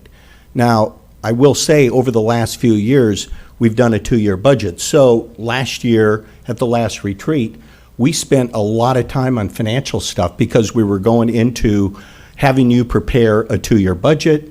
We had sales tax things we were talking about. There were lots of critical things. Now, just 4 months ago, you approved a 2-year budget. So we're approved on that. So from my standpoint, I don't think we need to spend quite as much time on financial stuff as we do. However, it's really, really important, and our finance staff will be giving you a That's when we give you our annual revenue forecast. That lets you know that revenue's coming in as we told you we thought it was coming in, and whether or not that's going to continue to support the budget that you approved.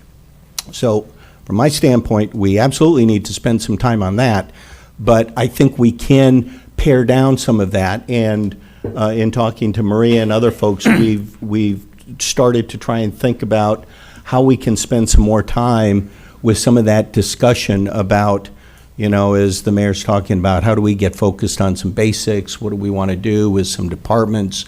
We've heard lots of questions about we need more support for code, parking issues, potholes, all kinds of things. And so we're going to try and do our best to try and come up with a format that allows the department to spend a little more time doing that. And I think because we're in the middle of this mid-year budget cycle, I think it makes sense to do that. So, message received loud and clear. No, I'd really like that in the retreat. I'd really love to have time where we can actually talk as a group, and that didn't happen last time. I don't know if that was an anomaly or if that's how it normally happens. That was my first one. So, but I think we had all of 5 minutes to discuss amongst ourselves, basically, and everything was pretty much just staff giving us reports. So, but anyway, that's my motion, that we don't delay this and we take action and get the ball rolling, so to speak. Yeah, I also agree with George. It's not something that I view that it is we must do it now, but I don't think I don't feel the need to delay it for the until February. I think Scott mentioned it right on the money, that perhaps let Scott and the chief and Lisa take a crack at it and just come back and report to us at the next council meeting to see how it is, and then we can decide whether we want to to really do something about it now, or we can wait a couple of weeks. I think that makes more sense. Also on the since we bring up the retreat, Scott, I mentioned many times, I've been at 6 retreat already, maybe 7. I feel that why it is very important that we talk about the finance, but to me, the level of information that we discuss in the about finance during the retreat is not enough. It like a brain dump on us, and that we do not have enough time to absorb it. That's number one. Secondly, because it took the majority of times, by the end of the retreat, which is around 2 o'clock or 3 o'clock, we all rushed to wrap up and then completed it. So we don't have enough time to really think about what talk about among us to see what is important for each district, and that we always rush. So I think look back at the past 6-7 years, I think one day short never is enough for a retreat. I think to do it really meaningful and really come out with something that we can give staff and us the direction, I think it should be a day and a half at least. Can I just jump in real quick? I wanted to second George's motion because I share his urgency, the need for the urgency here, because to me this is a very basic thing that we need right now, because I drive around the city a lot and I could write tickets all day long. I get so frustrated, and I'm calling Scott, or I'm calling, the police department on the non-emergency number, and I'm reporting things that should be seen and should be taken care of today, right now. And the councilman shouldn't have to be the ticket writer or seeing those issues. So there's a sense of urgency for me. Obviously, I want to make sure it's budgeted and paid for, but I think it's a very basic thing that the city of our size needs at least 2, I'd say 4 parking enforcement maybe. And it's not against the business parking or thing. That's going pretty well. To me, it's more in my residential area of people taking advantage of no compliance or disregard for the parking sign or what have you. They literally disregard the red curb. They disregard the sign, and because they know nobody's writing a ticket. So I'm frustrated. That's why I sense it. I will say that I didn't just bring this up. I have talked to the chief of police. I have talked to David Dent. I have talked to everybody and already about it, and everybody seems to be pretty much for it. So, Kim? I've been waiting patiently, but the second sorry. came before I actually wanted a second. But I did want to say that when this was presented to me initially, I was very supportive. I've had multiple requests on this dais to staff regarding traffic, parking, speeding, etc. in particular sections of my district. Haster Lamson and then Roxy and Trask, and I've had multiple residents come and speak to this council regarding those issues. I was very supportive of the idea, with the caveat that they're not just going to do that, that they're going to, if they see the pink curb, they're going to be proactive and put in a work order for that and help out other departments that may not have enough resources to do that work. And I would challenge staff to also think outside the box and even be more creative. I mean, I've spent the last, I think, I've at least said it twice now, where we need more park patrol. So how could this maybe leverage, and as they're driving by, do a sweep around the park, so it's not police officers who should be chasing the bad guys and doing more serious work, that they could also lend eyes and ears to other problems that we have, specifically helping our SRT teams with the homelessness, making sure our parks are being constantly watched. So think about how that could check more than one box, knock out a few more birds with that one stone, get the biggest bang for our buck. I am curious to see what that looks like and what staff's recommendation would be. So I would like to see this go forward. If it doesn't get to that point, for the council retreat, I'm in agreement. I've said that before on the dais, that we end up getting a study session.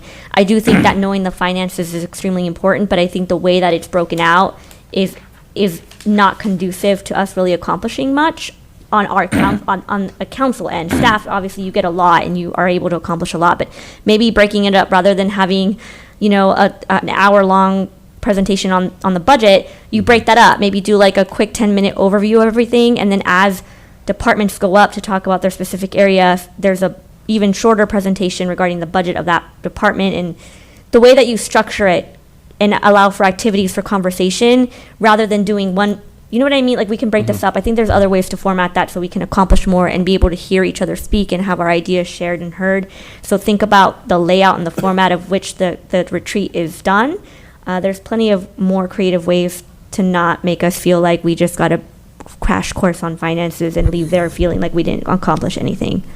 Well, and council member, we also have a new finance director, so we're spending some time working with her about, some ideas she has for presenting some of this too. So I think you've already seen a few changes just in that respect as well. So we will take that under advisement. Before we go any further forward, I just want to say I'm kind of confused. So, I made a general comment about this is one of a lot of different issues or whatever, and maybe we talk about it in broader context. We started talking about the retreat. We got sidetracked on that a little bit. The specific item, which, like I said, I'm wholeheartedly behind you on this item, is establishing a two-person civilian parking enforcement unit. It has nothing to do with park patrol, has nothing to do with pink curbs, has nothing to do with traffic enforcement or speeding or SRTs, STRs or SRTs, or any of that. It's that specific focused item. So I'm fine going forward on that. It's just, my thing was, we need to have a broader context discussion about a lot of different things and budget allocation in that regard. And that was kind of back to my initial premise. And you guys said, no, let's jam forward on this. And then you augmented it to include everything else that I was talking about too. So I'm not clear exactly what we're going forward on, but yeah, let's go forward on all of it. Let's just do it in kind of a academic and analytical fashion and figure out what we're doing. I'm just not sure exactly what the we're doing. motion was for the two-man civilian parking enforcement detail, for them to come back with that. What was discussed was other things that they could do should they have downtime or they're doing their duties. Part of their duties could be, while they're writing tickets, that curb is faded, send in the request to get it fixed, that kind of stuff, which would all be part of their duties. And I get that, but where does that line end? And I mean, park patrol to me is a different animal. Code enforcement is a different animal. STRs is its own animal. There's like a lot of different facets. But let's say So- a car was parked in the park or something, they could enforce the parking there. There's all kinds of other applications for parking, obviously. But that's what the motion and the second was. And staff will come back with a report as far as. I think what if they it's can- helpful to the council members, what I'd like to do, at least in terms, if you want something back in 2 weeks, is I'm probably going to have a conversation with the police chief to give me some thoughts about, and talking to the city solicitor, just about what's the nature of these positions, taking a quick look at what our current parking officer does, who follows the street sweeping routes like we talked about. Try to get a little handle about what kind of costs we're talking about for the two positions, what it is, what it entails, where it might best fall under, and then I think we can, at minimum, in short notice, talking to the chief, come back to you next week with just with some good information that you can think about. Or in 2 weeks. Or in 2 weeks, whenever the next council meeting is. If you think that's enough time, I mean, I would like this to happen soon, but it doesn't necessarily have to be the next meeting. We will come back, we will definitely, if it's not the next meeting, it'll be the last it'll be December 10th. Okay, So it'll be before the end of the year. So That's if so it I'll- gets approved. Yes, so I'll go through an exercise to try and bring you back some information, what it would take to implement it, how quickly we could implement it, get people trained, hired, that sort of thing, getting vehicles for the staff, all the sort of stuff that you need to make a program like that work. And if there's some way that we can sort of expand their duties that include a few other things, we'll definitely take a look at that as well. So let's start by framing it from a high level of, like, what's the heat map look like? Where are the specific areas where we have parking problems in the city? Because it's not everywhere in every neighborhood and every shopping center. It's, no, but I mean, compared to cities that have parking problems, we don't have parking problems like a beach city or like a, I don't know, like a congested metropolitan downtown or that sort of thing, right? We have parking problems where apartments meet single-family residential neighborhoods, where mobile home parks meet. So I'm trying to get a kind of a heat map on where are our problem areas. So I know we all have them in our districts and whatnot, but they're isolated to specific. So how do we understand the applicability of where we would be sort of enforcing and how, and like where is it relevant and where is it not as big of a deal and that sort of thing? So I think that's something to definitely look at. Maybe it's having a conversation with each of us, emailing them, because obviously we constantly hear from the same street, the same neighbors, the same people. So we kind of have an idea of where those little hot spots are too. And then you kind of combine that and go, okay, this is definitely an area.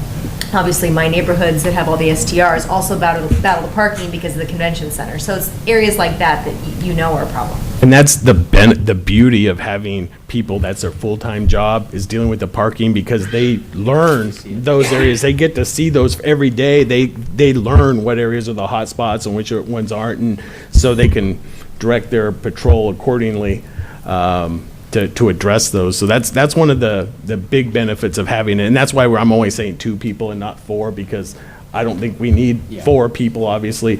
But maybe when we come back in a year or so, we decide maybe we do need more. But I think 2 is probably going to what you're saying. We're not downtown Huntington Beach or LA or something. We don't need a whole Department of Transportation, but 2 people is reasonable, to address the issue. So Even 1 would be a start. yeah. For me. Yeah. I can keep busy all day long. Oh. So we got a We have a motion and a second. Yeah, we're not doing anything on tonight, so can we just sort of move it and move on? Well, let's do an official vote, though. We got to vote He it. made motion, what's listed, I seconded it, let's just have it go back. Call to vote.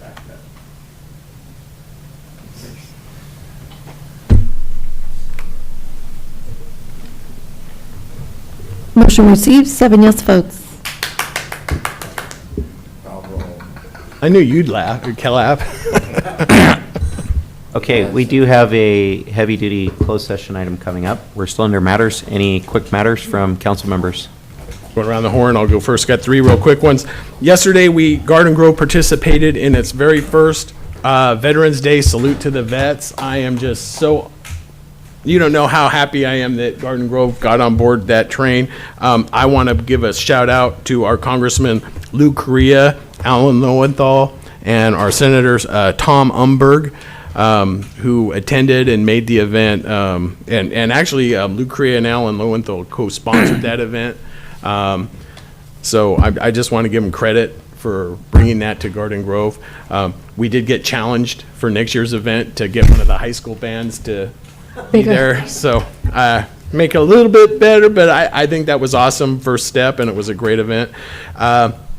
November 23rd at Edgar Elementary School, I'm putting on a Run, Hide, Fight class, co-sponsored by our school board trustee Terry Rocco, inviting everyone to come. It's really great firsthand information on how, and you put all the politics aside, this and that. It has nothing to do with that. This is simply dealing with the reality of today's world.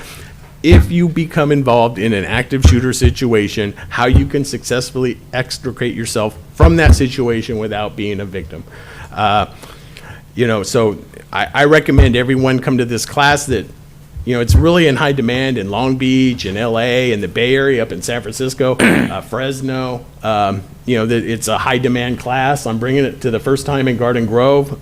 We can hold up to 200 people in the auditorium, so it's first come, first serve.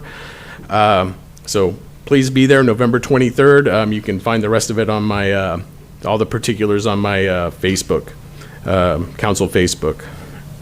Also, about 6 months ago, this Dias gave direction to city staff to make sure that all commissions meet at least once a year.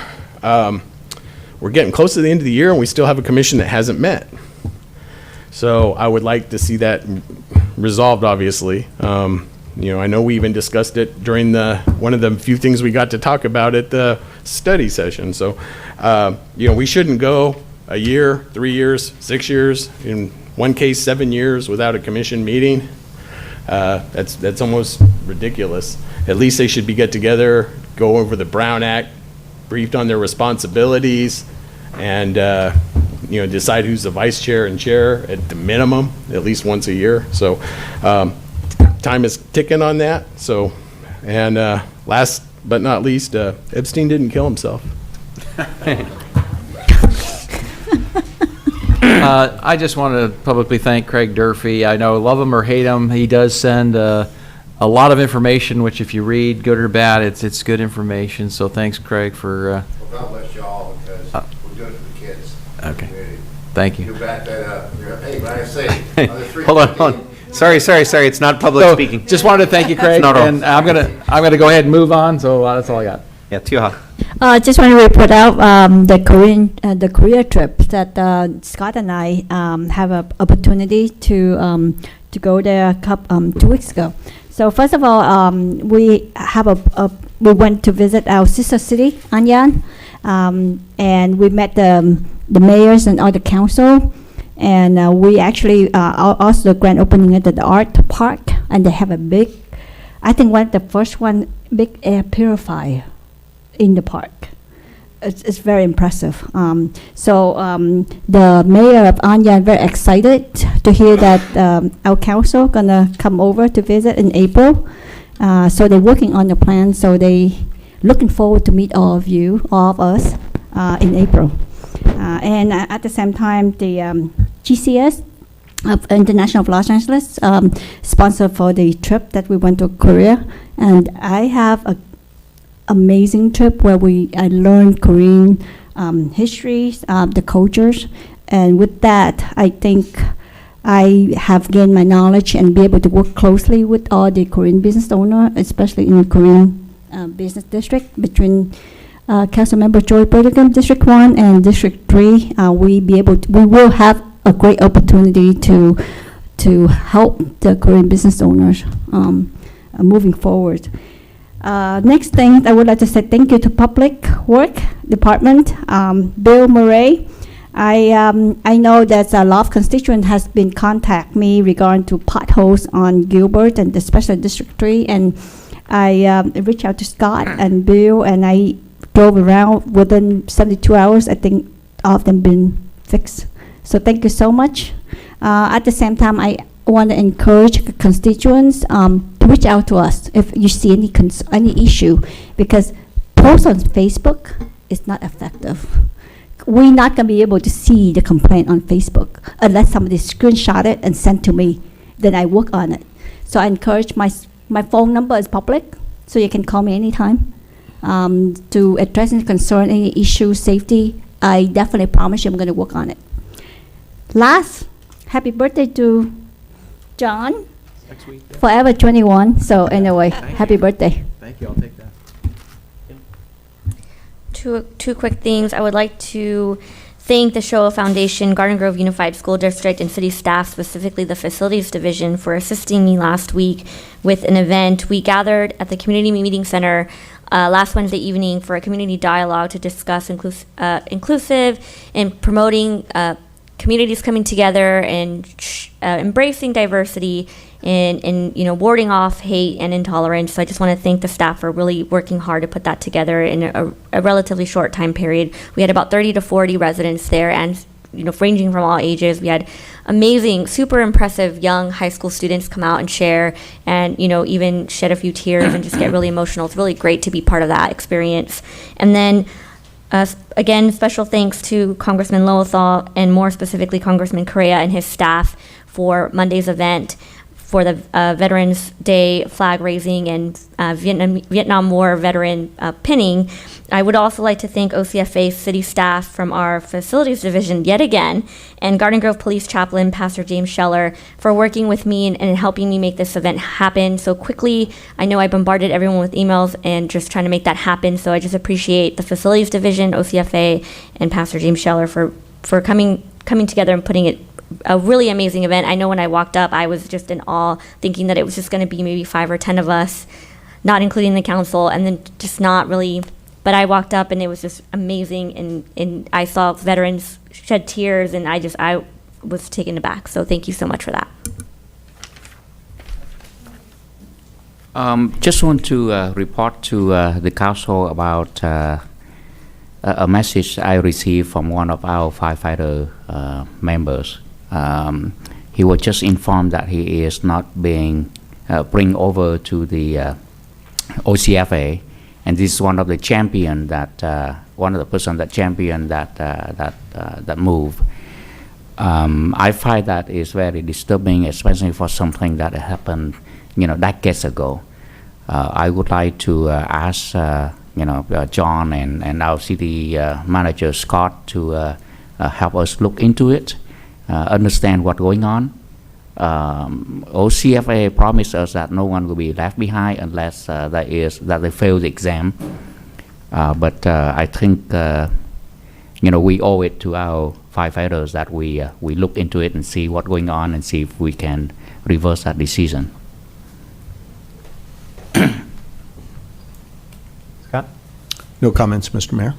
The only thing I'll close with before we go into closed session is this Sunday, November 17th, is the Meet on Beach event, which should be kind of cool. So I credit former Mayor Tom Tate of Anaheim came up with this coalition of all the beach boulevard cities from kind of Buena Park all the way down to Huntington Beach under an initial premise of sort of wayfinding signage and coming up with a cohesive theme of Beach Boulevard being kind of a special street within the county that leads ultimately to the beach, and that the signage and whatever through all the different cities should be beachy themed with oranges and tans and blues and color scheme. And then in the bottom right corner it shows you Westminster, Garden Grove, Buena Park, whatever city that you're in as you're going through. And I suggested the example of doing an open streets event to kind of draw attention to that Beach Boulevard Coalition, introduced them to Aaron Paley of Cars, who did our first Open Streets event, was the founder of Ciclavia, and he came forward with a concept which sort of got watered down because it was originally going to be a half marathon and an actual open streets all the way through. Not every city wanted to participate, and not, whatever. So came into kind of a little bit of a fragmented effort, but it's still going to be cool in the context of drawing attention to all of the future possibilities, development opportunities, whatnot, along Beach Boulevard throughout all of our collective cities. And it's kind of been cool seeing all the different staffs of the, I think, 6 or 7 different cities working together over the last year or two on it. So anyways, if you're out and about, please come out and check out this Meet on Beach event this Sunday. Is there a time for residents to, It's from 10 a.m. to 2 p.m. Our pop-up event will be at Wacom Elementary School, and it's meetonbeach.com for more information. So with that, we will adjourn to closed session. Oh.